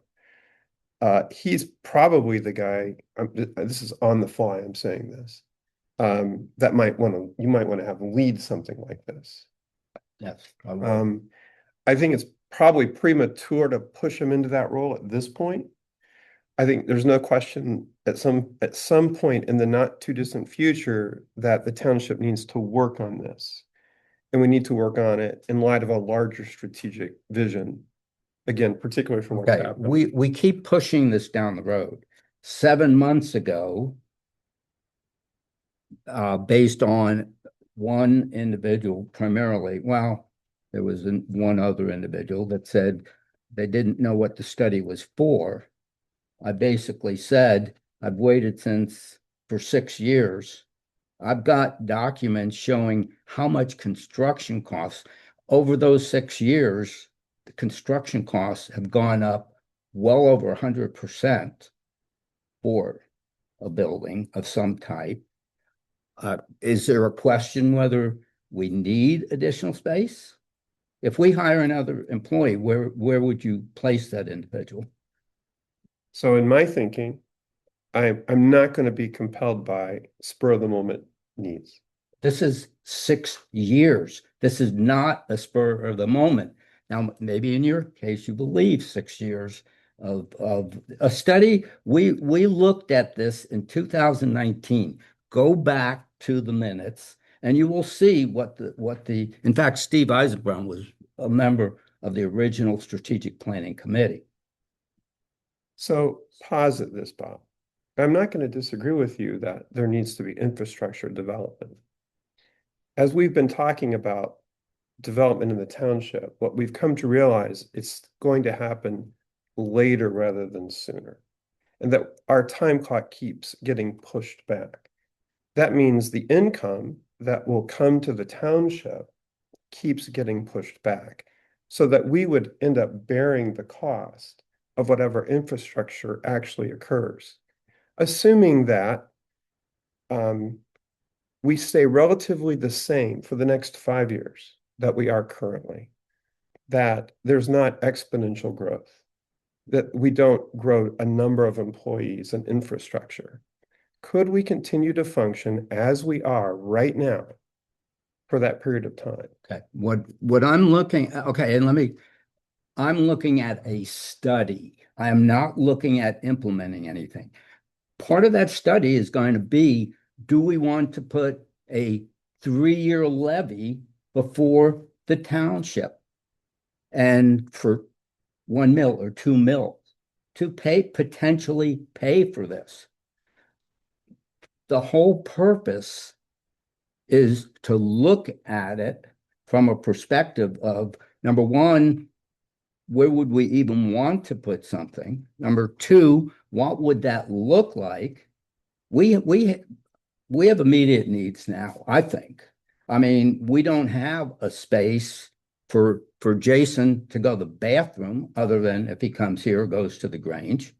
We don't have a place for people in the park in the winter unless they want to use that porta potty, which I wouldn't want to use. We don't have a space that we can have a meeting with more than 70 people present. So we have to rent the church or make a donation to the church when we have it. I'm asking to look into it, and then the board will make a decision whether they feel, based on what's been presented, if it's the right time. But we can keep pushing it down the road. Our costs will continue to go up monumentally. And, at some point, we've got to deal with it. Yeah, the board began setting aside funds in last year's budget for this very thing. And I think that we'll continue to do so. When you establish a committee, you begin to create inertia toward an event, towards some conclusion. And so I would only say that as a board, do we want to begin that inertia? Are we at the point in time where we want to pull that trigger? Where we're at a strategic place where we should. And I'm not sure that we are. And I would prefer to let John get settled in and come back to us in 6 months and say, hey, here's what I think, and give us his expertise. Well, I disagree with you on That's that. okay. Because of the fact that it will be 6 months down the road. Yep. We will not have even started the process. What I'm talking about is starting a process. We have, I mean, at $100,000, it's going to take us 25 years before we can have a building. So putting $100,000, that's not the purpose. We need to look at funding mechanisms. Sure. We need to start to look at whether there are grants available to do things. So the process is going to take a significant amount of time. Now, it may not initially be, 120 miles an hour that we're going, but we need to start a framework that we can start to work with. That's just my thoughts. Copy. Bob, how long would you anticipate the study to take? Well, I mean, I don't know that it's going to be a complete study at one point in time. Hmm. I would say 6 months to get a framework that we can at least, I mean, do we want to put a levy? We need to find out from the residents whether this is something that they feel strong enough to invest their money in. Maybe they do, but we can find out. We can do things. I mean, I don't know if you've talked to residents whether they feel we need, a restroom in the park a year round. So that, like, I think that's a good example of something that's relatively minor that we can address, right? I mean, just today, Jason and I are discussing the steps that need to be taken to turn that, essentially winterize or turn that restroom that's in the park into a four-seasonable restroom. And, process is underway on that. I think we should be able to talk about that next month, maybe even the month after, of what needs to happen on that. So to your point, and I think that intersects a little bit with what the Parks Committee is working on of, what can we do that's measurable, that folks can see, that we can start moving. To your point, though, I mean, I definitely think that we need some of the infrastructure, like, maybe a better meeting place, definitely a better, spot for the administrative functions of the township. I don't know that the township has faced the issue of literally running out of office space before. I mean, maybe it has, and we're now, I guess, John, I'm curious from your opinion. I mean, all of 30 days into it at this point, right? And I'm not asking for your opinion on the facilities of the township. I think based on your experience in other townships and what you've seen so far, if we were to undertake an endeavor like this, and it would be something that you would kind of administer, is this something that you think we could add on pretty quick? Is this something that we need to look at early 27? When do you think we could maybe start doing this? Because I agree with both of my comrades here. I agree with the need that Bob is talking about. I also tend to agree with the points that John make of we need it, but maybe just we're not in a big hurry for it. I think it's different points of view of how long we've been in the township, kind of watching these things evolve. So I'm curious on to an unbiased point of view. Well, when you form a committee, it always takes a lot of time because first you have to figure out who you want on the committee and whether they want to be on it. So you're looking at least a month, right? I mean, who do you want on the committee? So there's number one. And I don't even at this point, 4 weeks into it, have a vision yet to be able to, I mean, the biggest concern I've got is Jason can't use bathroom except for coming over here, him and Bill. That's it. So that to me is a big problem. I mean, he goes out back and he's going to get a ticket for, indecent exposure, so we don't want that. Right. So he's got to come over here. With other townships, what I've seen when things like this come along is that there are, however you want to call it, guardrails, right? Right and left limits of what you want to look at, and you focus it in, and then you have input and committee. But just to, put a committee together just, say, hey, it's time to put a committee. The first question I had, and as Bob was talking, was what what happened from the 2019 study? Because it seemed that there was a study from 2019. What were the results of that? We never got to the point. Intel came in 2020, basically, and all of a sudden, everything, was Intel. Mhm. So, I mean, there were, and I can probably even find the notes. We were looking infrastructure as was one of the things. I mean, even roads. We were looking at what, are going to be employee needs over a period of time. But, this again was a much more general kind of a situation. And from my perspective, though, when you're talking about facilities, because of the limitations as a township, and we have to worry constantly, ask Lisa about, fund integrity. That is number one. How are we going to spend the money? What funds is this going to come out of? Because we just can't say, well, we're getting a committee together and we're going to look at parks and we're going to look at, the fire station and we're going to look at the admin building, because all of that comes out of different funds. So you have to zero in on exactly where you're going. So that's kind of my advice, is that I don't have obviously any qualms with input from a number of people, because one person doesn't know everything. But when it comes to setting a committee and moving forward with what we need, I think we have to focus in on where we focus that effort. That's the Committees- purpose of the study. Committees typically have charters. Correct. And so what we're talking about is instead of the trustees saying, oh, we're going to set up a facility study committee, I would like to see a charter. Tell me what the guardrails are. Mhm. Who are the members going to be? What are the deliverables? And then I might be more interested in saying, oh yeah, I think I can support this effort. But to just say, I want to start a study committee, I'm not Okay, comfortable. so essentially, if those parameters are put in place, you would be inclined. I would be inclined to look at it. I Okay, would even want to go even further than that, because I think in the absence of what John's talking about, we're essentially talking about a focus group, right? Like if we want to get heavy into what does the community want to see on a facilities point of view, like let's do some outreach.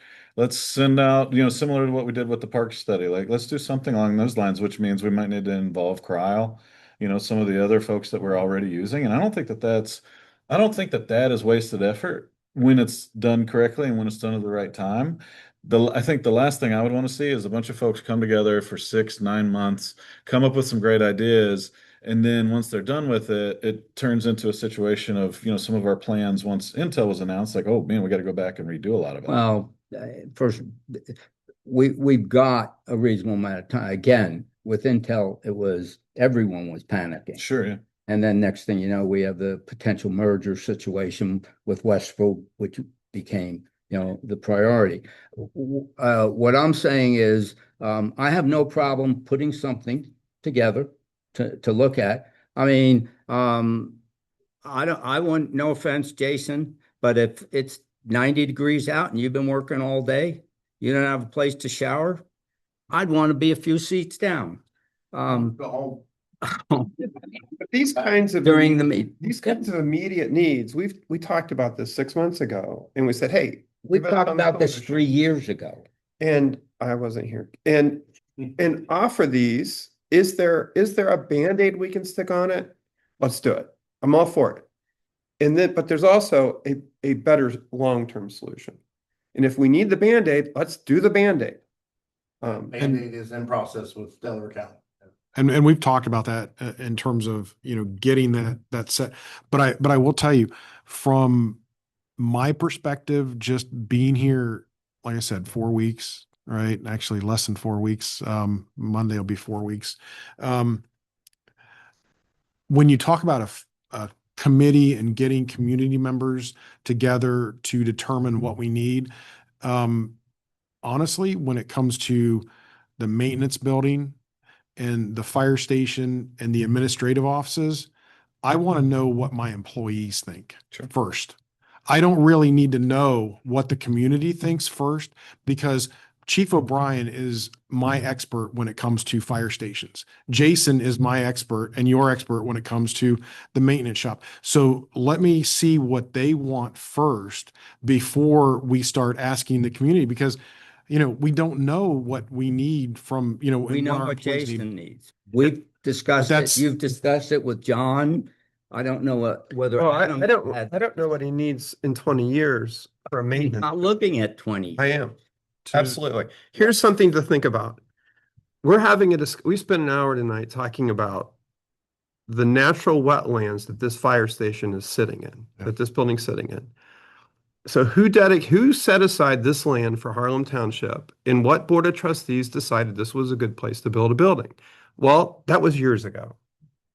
And probably it was a wet farmer's field, and he says, I can't use it for agriculture, I'm going to donate it. And the trustee said, great, we're going to build our building here, and we'll put a park across the street. So now we are living with the results of those decisions that were well made at the time, but were not the best decisions because this was not built in a good location. It's described by our hydraulic engineers as a bathtub, and the playground as being the drain in the bathtub. It's like the worst case scenario. Just a bad spot. And what it says to us is, if we do decide we're going to build infrastructure at some point in the future, no way we build it here. It's going to have to be somewhere else. Well, that means we need to do a whole nother level of thinking.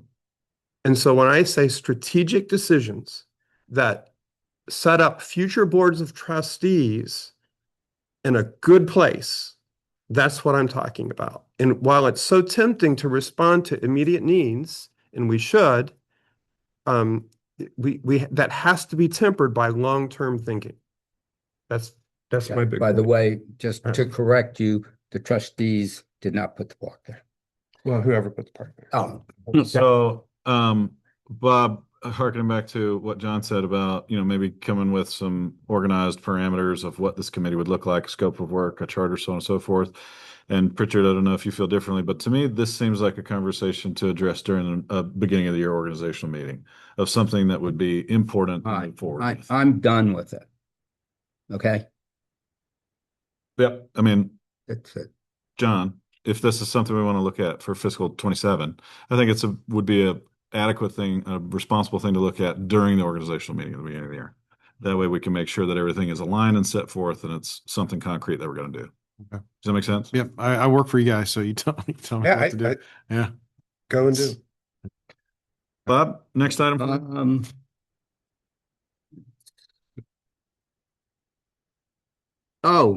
John Pritchard and myself met with 16 different stakeholders, including all of the commissioners, the auditor, the treasurer, the county engineer, Delaware Regional Planning Commission, the county administrator, Dana McDaniel, County Economic Development Director, and some of them had multiple people. I think it was 23 people total that were actually at these meetings. And what was really interesting is John's background in previous positions that he was in. When we met with Barb Lewis, he's looking at her like, I know that person. And he did know that person.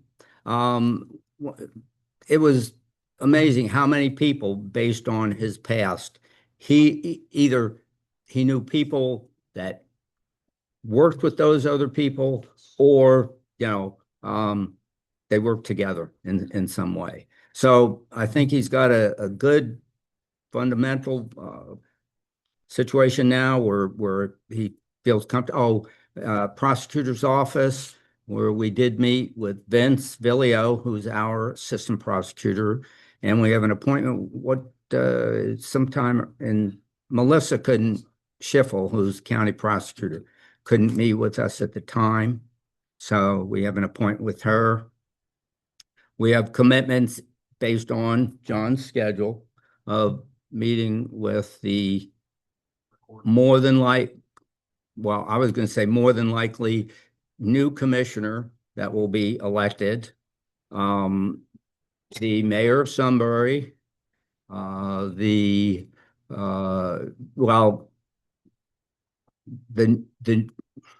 to be new state representative, our current state representative has agreed to meet with John whenever, is convenient.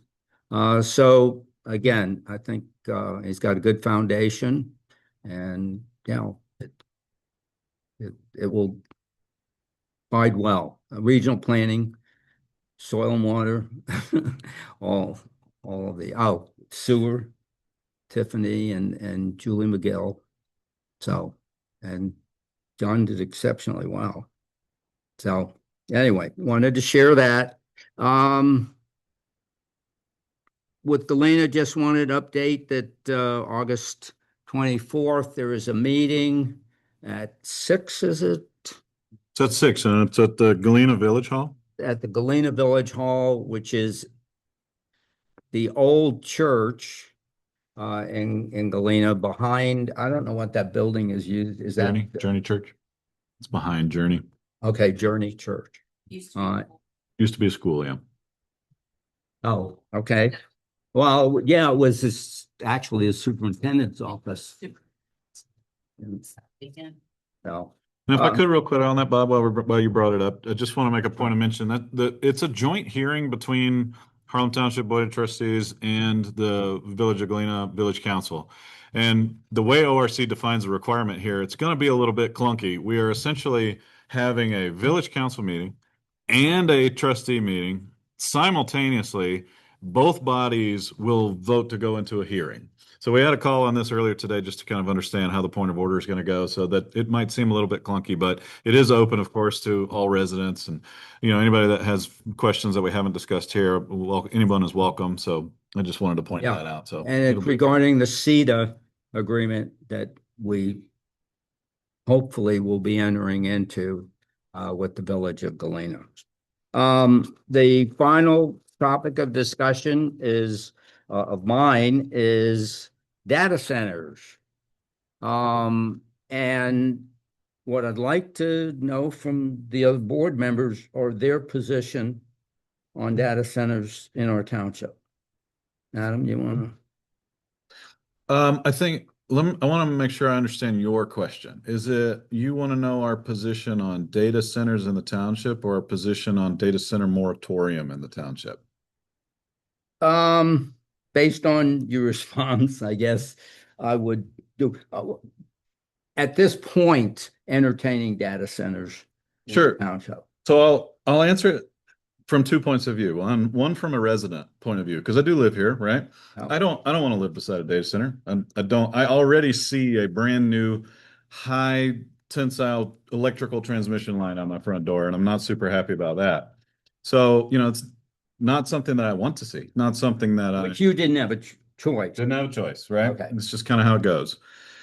At the same time, as a trustee, I think all of us have the same obligations to the township. And I think one of the most prevalent marching orders that we gave ourselves and have dictated time and time again is to protect the township's borders and autonomy to the best of our ability. And I think a data center moratorium is a very hot topic right now, right? Everybody's talking about it. States are putting them in place. The state of New York, the state of Michigan, the city of Sunbury do not have the same mixture of factors and scenarios that Harlem Township does. My concern as a trustee is if we were to outright ban or prohibit township or data centers within the township, that would encourage annexation. If there is a spot on the peripheral areas of our township that a data center company is looking at, and they can't do it in Harlem Township, but they can do it in the neighboring municipality, sign me up. I will annex it in a minute. Just looking at it from their point of view. And at this point, it'd be Galena, New Albany, and Columbus would be the three entities. Sure. Okay. Whatever I they just are. want to clarify. Whatever they are. Okay. And so with that being said, what we can do is be very specific in the zoning language to make sure that if some of that infrastructure were to come here, we're controlling to the best of our abilities what it would look like, how it would impact our topography, how it would impact the landscape, how it would impact the view from our front porch. And I think our zoning bodies have done a great job of putting a lot of that language updates into what we're looking at. Along those same lines, we've also recently learned about a little bit of a stall in the development of the sewer infrastructure, which is one of the most important pieces of infrastructure that a data center would need. You know, correct me if I'm wrong, because I know you're close to this, but I think the earliest there might be some branch lines coming into the township is 4 to 5 years from now, or is it even more than No, that? if a developer said, here's $25 million, it could potentially be sometime in 28. If a developer says Yeah, here's I'm $25 just saying, million but for a sewer line, realistically, we don't know. while there's prime land for this somewhere else, it's gonna be a while before there's any legitimate concern for us on this here. And who knows what that technology is going to look like when that 4, Exactly. 5, 10, 15 Exactly. years comes around. We just don't know. Yeah. The biggest threat that Harlem Township had when it comes to data centers was when Sunbury annexed a large portion of Trenton Township on Vans Valley Road, and it was announced that AWS had plans to build a data center there, which they still do. Yeah. They 2030. own the property. 2030, I think. 2030. The threat that Harlem Township incurred from that is because data centers grow ancillary industry and business. If you're concerned about that or wonder what that looks like, go down to Beach Road and just see what it looks like. Yeah. We had the potential for that to come into Harlem Township on Trenton Road. The hearing that we are having Monday night is a direct result of that, because our ability to provide sewer services with the partnership of the Village of Galena prevents any sort of need of annexation there. The only body there, other than the city of Sunbury, that could provide that kind of service is Galena. So I feel very confident in my obligation and my responsibility as a trustee that we are doing what we need to do to protect our township from data centers as we know them right now. Would you say to the zoning commission, as one member, we want you to do everything within legal reason to prevent data centers from I would highly advise the board not to make those kind of statements. Just Okay. that's because, yeah, just, All right. yeah. Sorry, Bob. But no, I accept that. To put effective zoning including height requirements, things of this nature. I think we've done a lot of that. And I think that the request that we would give our zoning bodies is, let's make sure that our zoning language is representative of what we want our township to look like and what is passed down to us from regional planning, so on and so forth. And I think to John's point is we don't want to be so restrictive that we put ourselves at risk for land use lawsuits, things like that. Because if we get too crazy with some of these things, then somebody that, a large developer wouldn't bat an eye at spending $250,000 just to sue us. So we want to try to avoid that where possible. And that's reasonable. And, a number of townships have done similar situation, and a number of them have done moratoriums. But, okay, John, I would oppose a moratorium. I've said this publicly before, because I don't think that the township has legal grounds to stand on to support a moratorium. And I think it communicates the wrong thing about our township. We do not want to be oppositional or adversarial to development, but we want smart and intentional development to occur that is aligned with our values and our strategic plan.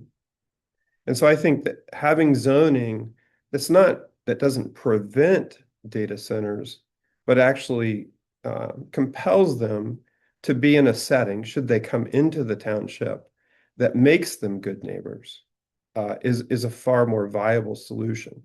Now, couple that with, I'm unaware of any potential data center on our horizon.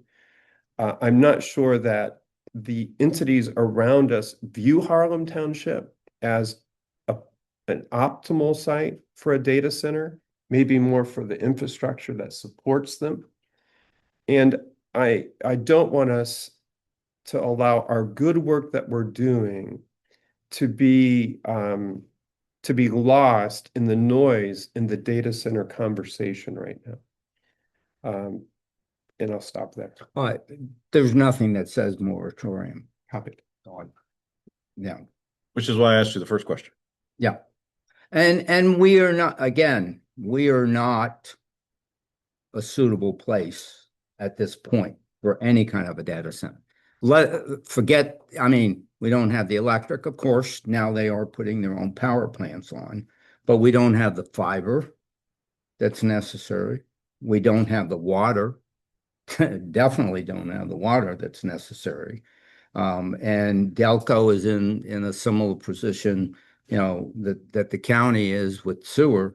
The Delco is not going to put water in unless there's a requirement, and a data center would have to say, we want, you know, which at this point, I don't know that they could even do so with just and again, there are different size data centers with the capacity that they have.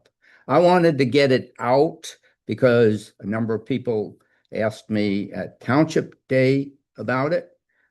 A couple of people at the picnic garden committee picnic asked me about it, and I wanted it In the spirit of getting it out, would you like to share your opinion on the same question of? I don't think we should do a moratorium because for the excuse me, the reasons you share. I don't think we're in a position now that we're going to have that kind of the one thing I do want to do is protect the township as much as possible and have an area that, again, if in the future there's data. Now, the other point is, as you said, 5 years from now, 10 years from now, data centers aren't going to look anything like they even look like today. They're going to be smaller. You more than likely are going to have a small nuclear facility that is going to power them. They won't require the kind of water that's necessary today. The power plant, that nuclear small power plant, is going to produce the electric that they need. EPA will probably tighten the ones that, in fact, they are looking now at tightening requirements for those that are going in now with wastewater. So yeah, I mean, it's not going to happen on my watch. And so, and I question even whether it would happen on your guys' watch with the extra 2 years. But, you know, I wouldn't want one next to me, you know, and I would want a buffer as much as possible if there is as I would any industrial plant or commercial application. So, okay. Thank you. Thank you, Bob. If I may, Mr. Chief. I follow them a little bit because of where I live. The data center technology and construction has drastically changed just since the time they started building over on Beach Road. They are no longer putting up standalone structures. They're putting up tents. And those are long-term tents. They're not going to replace them with buildings later. And there is technology being looked at to actually put the data centers up in space. Yeah. So Satellite. I think that right now, I think you guys are on the right track. They have been there has been a lot of pressure across the state. Like I said, I follow them from a fire response standard and technology and chemical release and stuff like that. Again, because I live over that way. So, yeah, I think that we're going to see big changes in just how that's done. If you look at the technology change that's occurred in the last 6, 7 years over there, it's been astronomical. Been a total flip. Thank you, sir. Trustee Trainer? All right, I wanted to provide some updates. Number one, we had the opportunity to meet with Columbus, New Albany, and folks from our township, John, myself, Pete, and Holly from Crossroads in our third meeting with these entities for a seated discussion. The interesting thing that came out of this discussion is that we are aware that New Albany has a CETA with Jersey Township. They are not the outcome of that agreement as it is being executed has placed an inordinate pressure on their development department resources. And so I would say they're not pleased with how that has been executed in practice. And so they're now gun shy about entering into a CETA agreement with another township that could burden them with development questions, et cetera. And though I may try to compel them that the culture in Harlem Township is very different than the culture in Jersey Township, at this point, they've decided to step back from a tripartite agreement. And so the seated discussion now will be Columbus and Harlem Township. The positive out of this is that they did say, however, we still want to enter into a tripartite non-annexation agreement. And so that is going to continue on track. Remember that where we are on that is that New Albany came to us and said, wait, we think we want to carve out property in the southeast corner. We've asked for, hey, please tell us what property are we talking about? Could we see a map? And what is this property going to be used for? We're now a few months down the road from that request. We have not yet seen a map, nor do we know what the uses are for that property. But that request at this point has not changed. In the rest of the weeks left in this month, we will be meeting with Columbus to continue a seated discussion. We will be meeting, I think, individually with leadership in New Albany, and then leadership in NACO, or the New Albany company, has requested a meeting with us. That's a good thing for them to, we hope, give us more insight into what the long-term plans are in Harlem Township. Our strategic priority is to ask them to consider accomplishing their project, but not moving the boundary line. Can you accomplish what you want to accomplish in Harlem Township? And that's going to be our appeal. And we're putting together a package to that end with subject matter experts, and we shall see what transpires. But we feel strongly that we don't want to move off that position at this point in time. So that's where that is. Number two. I'm sorry. Question on? Yeah.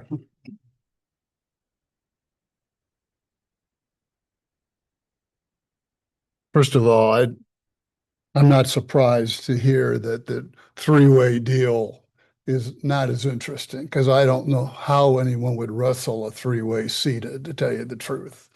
I felt that from the very beginning, and now it looks like it's going to come true.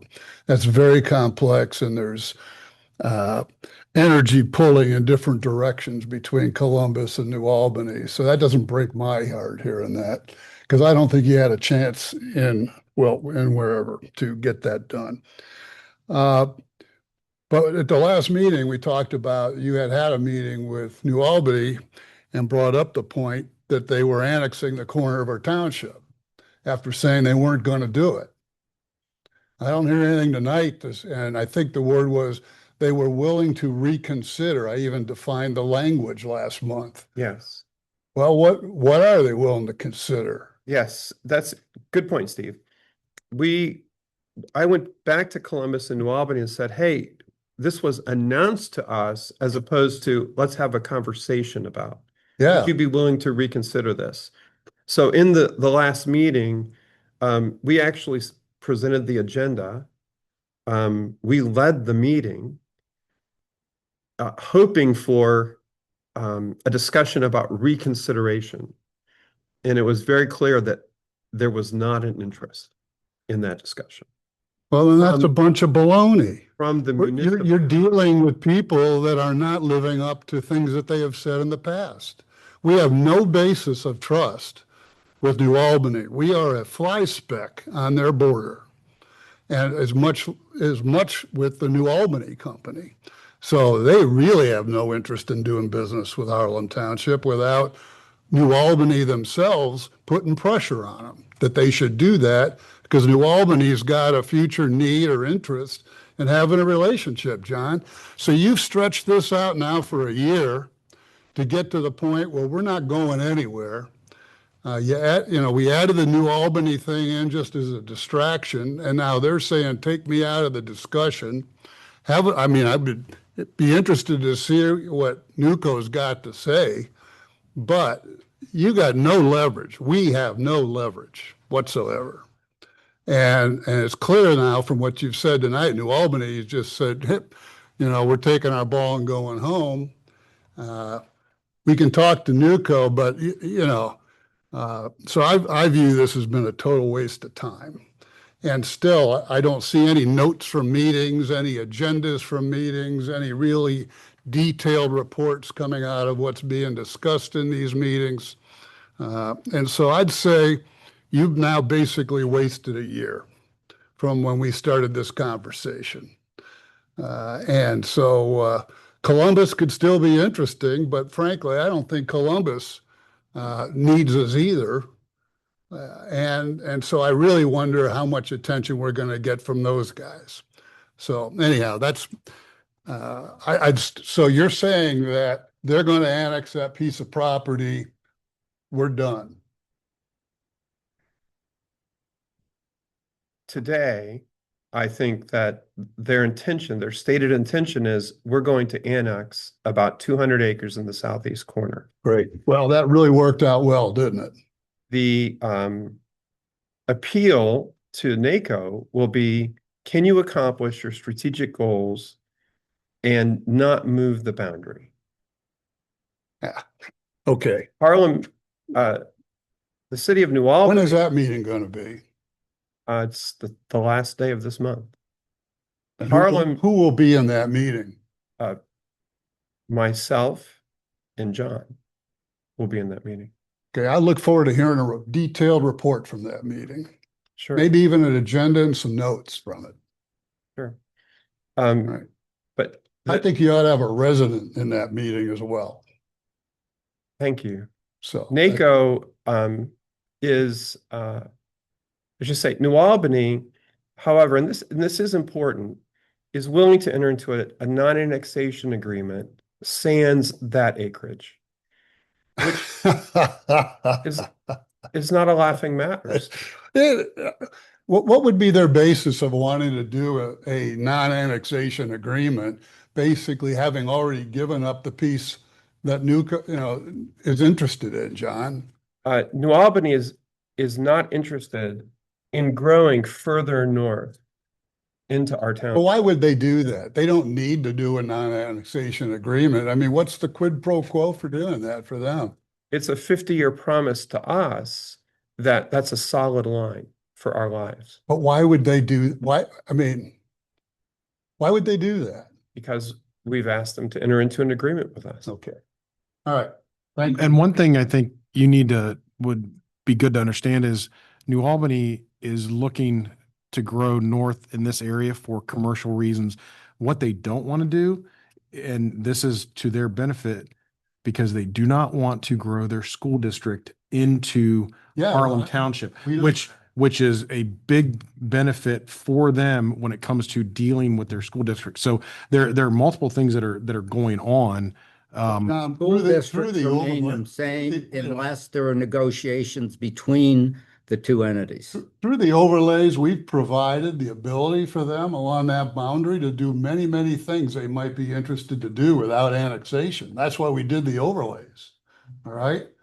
And so the first time out, while we're having these discussions, they allow an annexation of the corner of Harlem Township.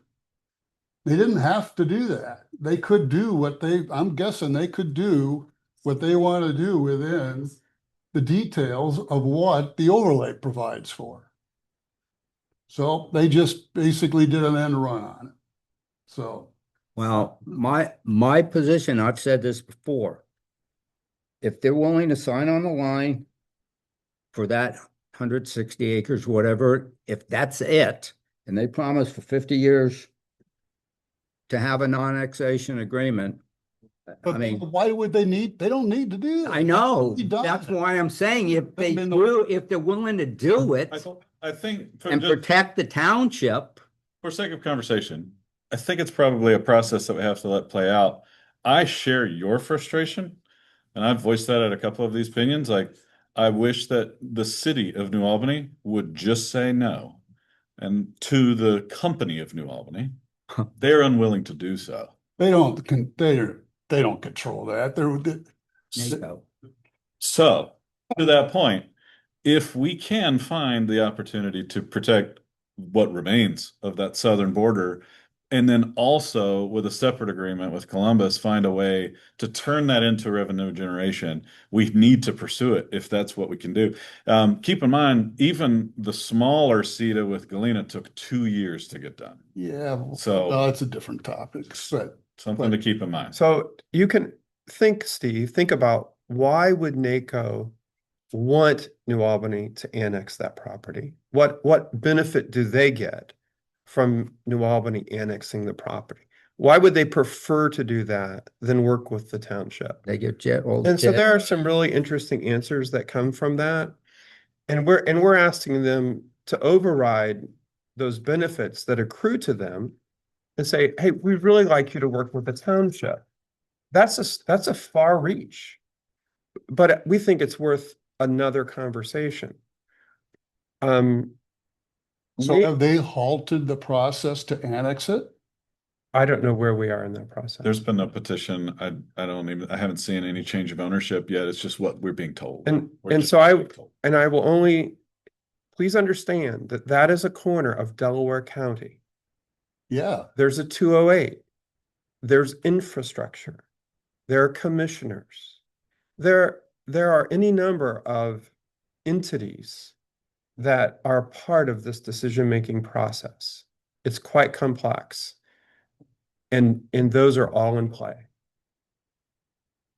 Okay. Okay. Yeah. The point is, they said they weren't going to do it. They did it. They could have done most likely whatever NACO wants to do under our overlay agreements, or at least it would be the things that we wanted for that area. And now we've lost control of that corner. Right? That's what's really happened. What happens So is they led us down a path. Yeah, if we lose control of the corner, the annexation discussion becomes a revenue discussion. Yeah. And we're not quite there yet. Okay. Thank you. Yep. Thanks, Steve. Through all of this, we've had discussions with other developers. And as you recall, the township had asked Crossroads to develop a request for proposal. And it's been suggested to us that the better product for Crossroads to work for on our behalf is a request for qualifications. And I would like John to speak to that a little bit. Okay. So when I first got here, the RFP was we were started down the road for an RFP, which is a request for proposal. And usually that is when a government entity has a very defined project or desired outcome. And what it does is it asks a developer for very specific proposals on what they will build, how they'll build it, what it'll cost, the timelines, financing, those kind of things. And the southwest quadrant, there's really no definition of exactly what's going to go in there because, again, the sewer is, we don't know exactly what the timeline for that is going to be. Although we know that something is going to go there because we know that the landowners are looking towards that. And so what we then kind of shifted to is an RFQ, which is request for qualifications. And what that does is it asks the world essentially who has the experience, the capability, the team, the financial capacity, which is a big one, and the track record to help us as a township accomplish the development of this area. Because what it does is this area is a large, the southwest quadrant is a large strategically important area. It's not just a very simple small construction project that's going to be thrown up in a very small 50 to 100 acre plot. And what we need from an RFQ, what that will allow us is to understand what's realistically achievable in that area. And it allows us to bring in folks that have the expertise, the financing models, and the concepts to approach this property. And the what it basically says to a developer is, show us that you have the experience and capability to help us determine the best way to develop the area. It's not a blank check to a developer, and it doesn't authorize construction. It doesn't eliminate any of our, to me, this is one of the keys is it doesn't eliminate our zoning. It doesn't, eliminate the requirement for engineering, and environmental studies, traffic infrastructure, or any of the other government reviews that you would normally have. And it doesn't, number one, mean that the residents are going to lose opportunity to participate. And to me, as I go through and kind of explain what an RFQ does, I think you're going to see that it actually gives everybody a little bit more of a voice and transparency. So what we're envisioning that it's going to do is that it's going to allow us to see what the market is going to support and what this area should become, what uses are viable. How should this area be laid out?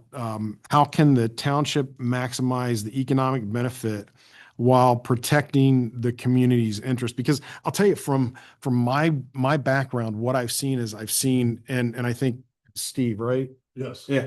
I've been in a township where we have been at the mercy of cities. Okay. So I don't trust any of them. Okay. And it's been where the cities say, we're going to annex, and they annex. Boom, end of story, right? Here, we've got to. Just to correct that, the city doesn't annex the property. Well, the property owner, but they are going And to. then the city's, boom, it's done. Correct. And what they do is they tell us after the fact, oh yeah, guess what? We just got the permission. Yeah, too bad. We can't stop. Correct. And luckily in Harlem Township, we're quite a bit different because what we can do is instead of, and our residents would be left, in my prior experience, the residents in the township would be left behind and unable to deal with what the cities have then done. And so, what we can do is with this RFQ, it'll allow us to look at how the development can complement rather than negatively affect the rest of Harlem Township.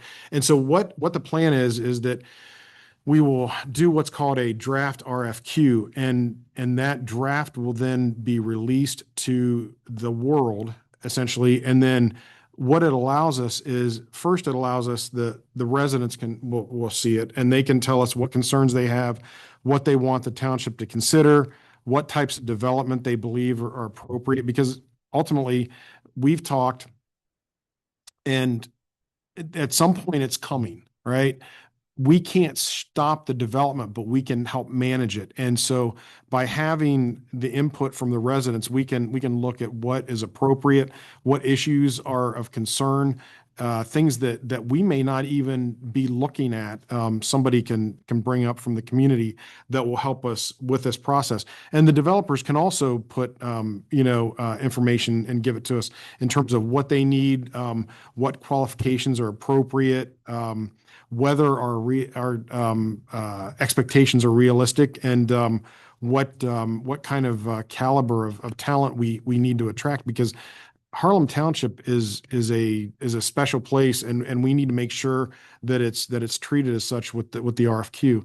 The number one reason for a draft RFQ is that it's transparency. We don't want to do this in a vacuum. And so, again, the thing that I want to emphasize is that resident input can help us identify issues that we may not have considered, because honestly, it sounds funny, but we don't know what we don't know. And it's worthwhile to get that input from the community. And the reason ultimately we feel, and this is, I guess, the last part of the statement I want to make, is that we believe that this is important, this RFQ, is because based on where the sewer is, it's likely that the southwest quadrant of the township is going to be the area first developed due to the proximity to the sewer. And it gives us the opportunity to identify the best qualified development partners. And we can use their experience and work through them on what makes the most sense for our community. And we will intentionally be putting the draft RFQ out because we want the residents' input.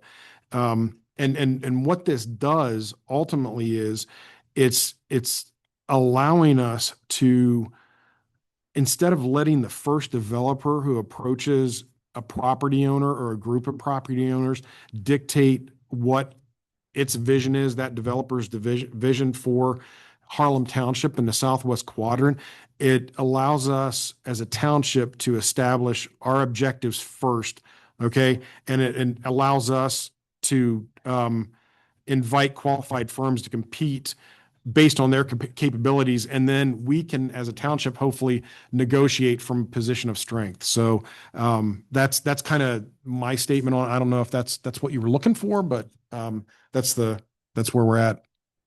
So, Comments, questions from the board on that one? So the RFQ is going to be for the developers, not for planning firms, correct? Correct. Well, let's see. Hold on. Well, in terms of planners and developers, I don't know if I would necessarily parse those two out. I mean, but you can, is it gonna be the Jaegers or the anybody the can Dyes or submit. Reeds, or Anyone. are you looking at MKSK? Are you looking at Montrose? Are you looking at Ergonomic? I'm not looking at anybody. What I'm saying is, as far what as I'm saying is, as the RFQ, when it's released, the RFQ, any company or group of individuals can submit a proposal on their qualifications. And at that point, then we've got the ability to look at. Right. So. Has this gone over to Holly's team at all because I know they already put together Yes. an RFP. They are, yeah.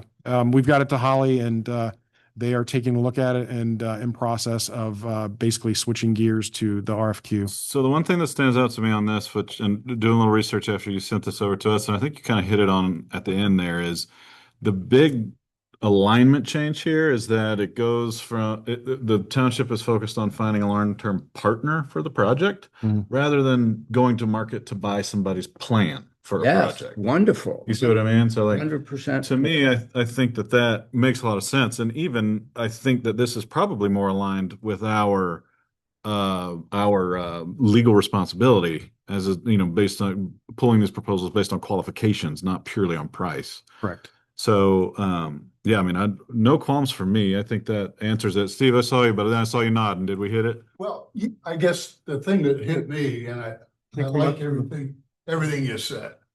I'm starting off good with you, Steve, right? Well, tell me that, please. Just wait. I wasn't going to say anything. Yeah. No. resident input was the key thing you said. And that will lead to buy-in, earlier on than, trying to go kind of get that sold down the road that, this should be considered. And so I really like the sound of that. And so, if you can engage some residents to the evaluation of the input that you get through this process to give you some coaching, amen, I think that's just a great idea. So, thanks.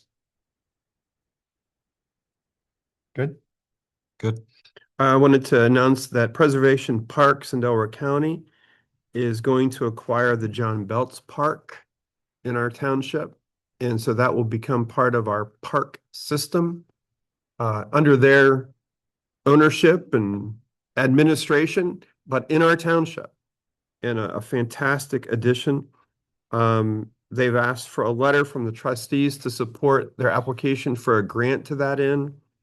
That letter's been submitted to the trustees. And I thought that we had a resolution to approve it tonight. We can certainly add one. But, okay, we can just add that and vote on that this evening. That'd be great. And you want to do that right now? Once you're done. Okay. And then my last point is, yeah. Agreed. Absolutely. Huge, huge, yeah. Huge. And then finally, Lisa had requested we kind of review the Delaware Foundation accounts. We've got 2 accounts, one general, one for the parks. They were set up with $500 in each, and all we've done is pay fees for the last several months and dwindle our accounts. So that could be our failure to advertise these. It could be there really is no interest, et cetera. And I'm open to. I say we dissolve it. I totally agree. I say I can set up separate little accounts and revenue accounts. People want to donate. And, just let me know if it's general or park, and I don't charge a fee. Not only that, but through our existing financial institutions, we have higher interest bearing opportunities, right? Money market accounts, things like that we might be able to utilize if that was the intent here, or was, and take me back, John, was our intent to make it easier for folks to donate for a specific purpose? It was. Okay. It was, but there's only Just hasn't been happened. 2. Yeah. So I see no reason to keep paying for them to hold on to our money. I'm content to follow your recommendation. But tax incentives then, if you did it that way. Either way, I mean, it's same deduction. underlies a lot of this. Yeah. Well, we can do a receipt book. Somebody comes in. Yeah. You know what I'm saying? I mean, there's ways. Yeah. People donate for our toy drive, but you know what? They'll ask for a receipt, so we give them a little receipt. Here you go. So just pie in the sky, somebody says, I've got $100,000 I want to donate. Can we handle that? Yes, Okay. absolutely. I'll handle. No, that didn't know. We're not saying no. Handle it all the way down to Mexico.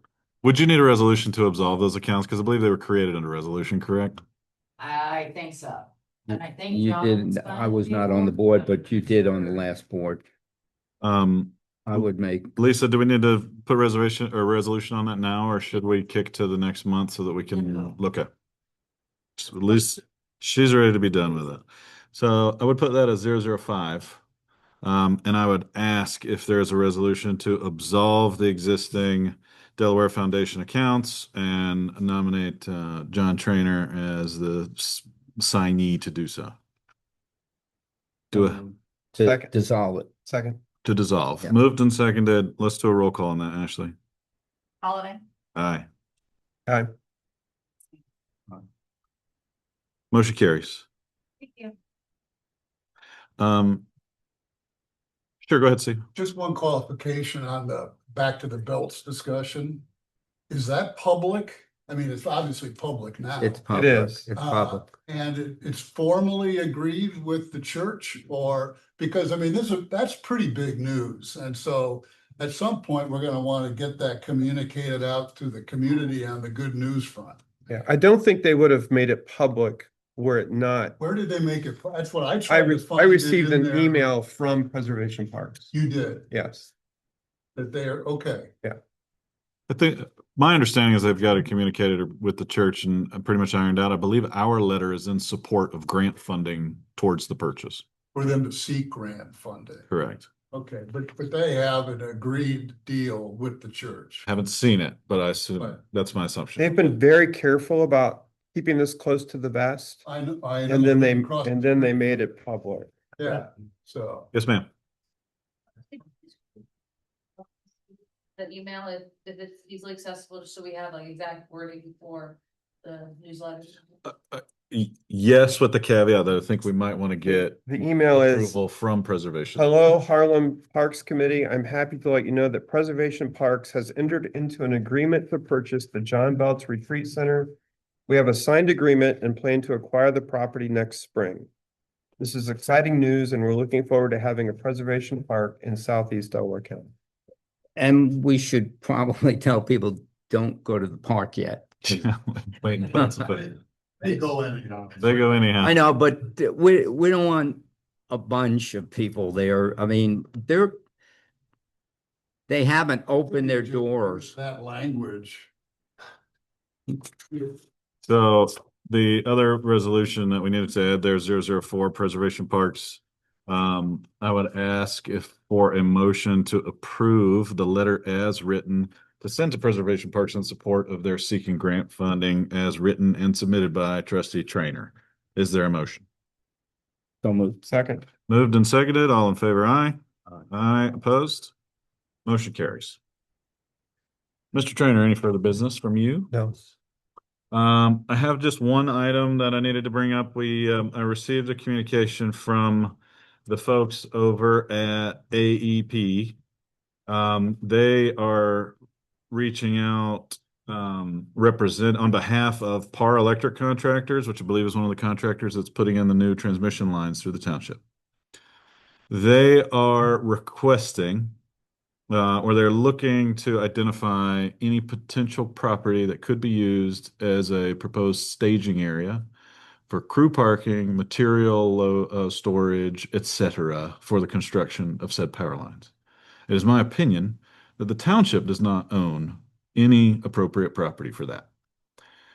This is a potential for a private property owner to pursue. And I asked some follow-up questions. They don't have any property identified currently, so it's not like they're asking for it in any particular place. But the property owner, whoever that might be, would enter into a sublessee contract with this company, so they would be compensated for this use.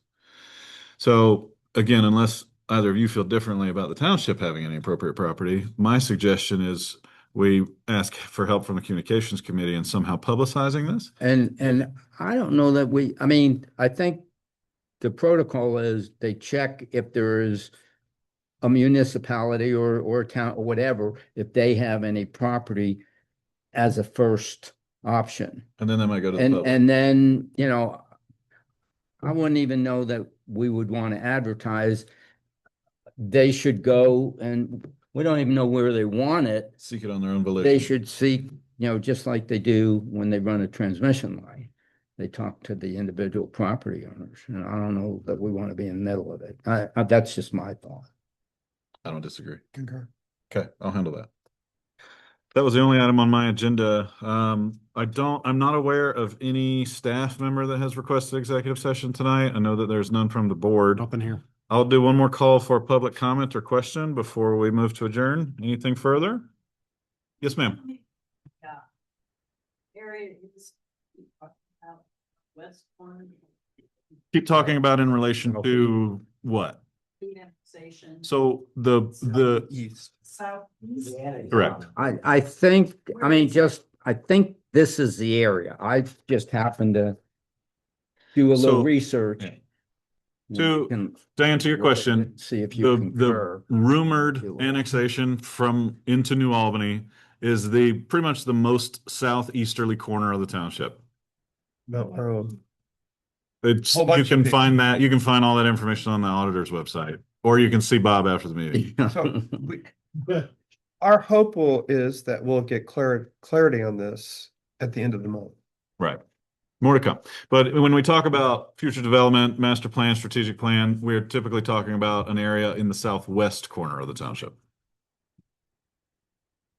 Any further business from the board? I would Dave. accept a motion to adjourn. Dave. Oh, sorry, Dave, didn't see you.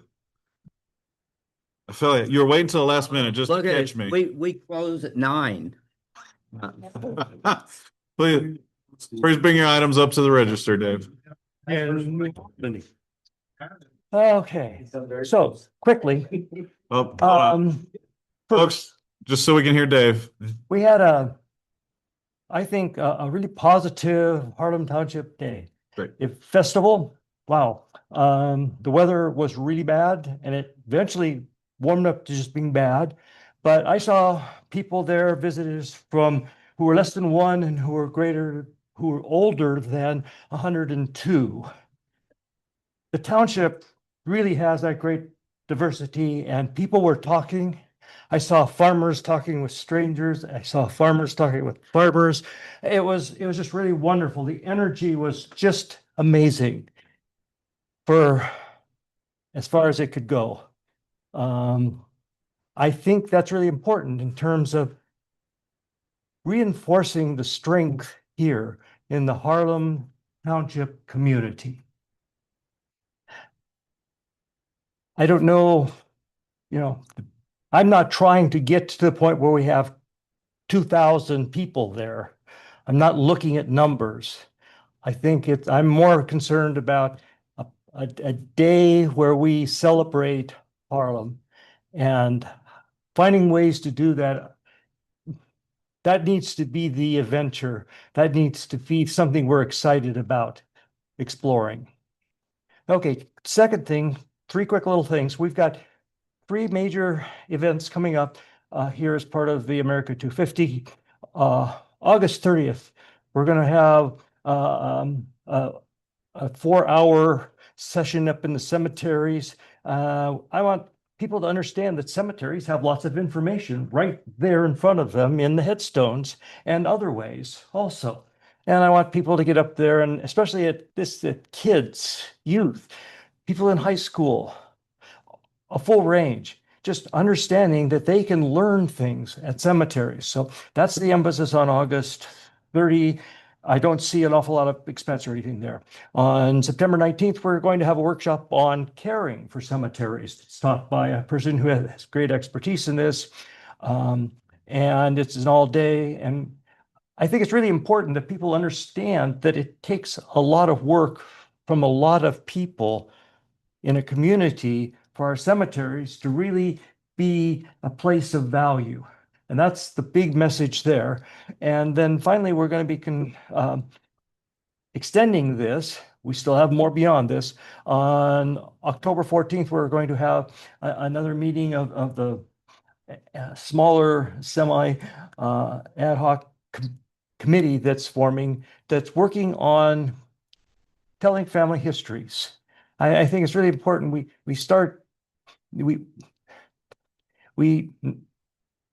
push forward on what we started, because I think it's really helpful. So with all that, then, I missed my mark. Thank you. Thank you. Can you make sure that you send me those dates so that we're not scheduling burials while we have people? Yes. Oh. Yes, I will. You don't burial. You don't have any right now. Just- Well, yes, I knew all of that too. Well, have people run. Very good point, Ashley. 2 people. All right. Wonder if you Against our rules. Motion to I make a adjourn. motion. So, second. Moved and seconded. Those in favor, aye? Aye. Aye, opposed? We are adjourned at 9:04. Thank you. See everybody Monday.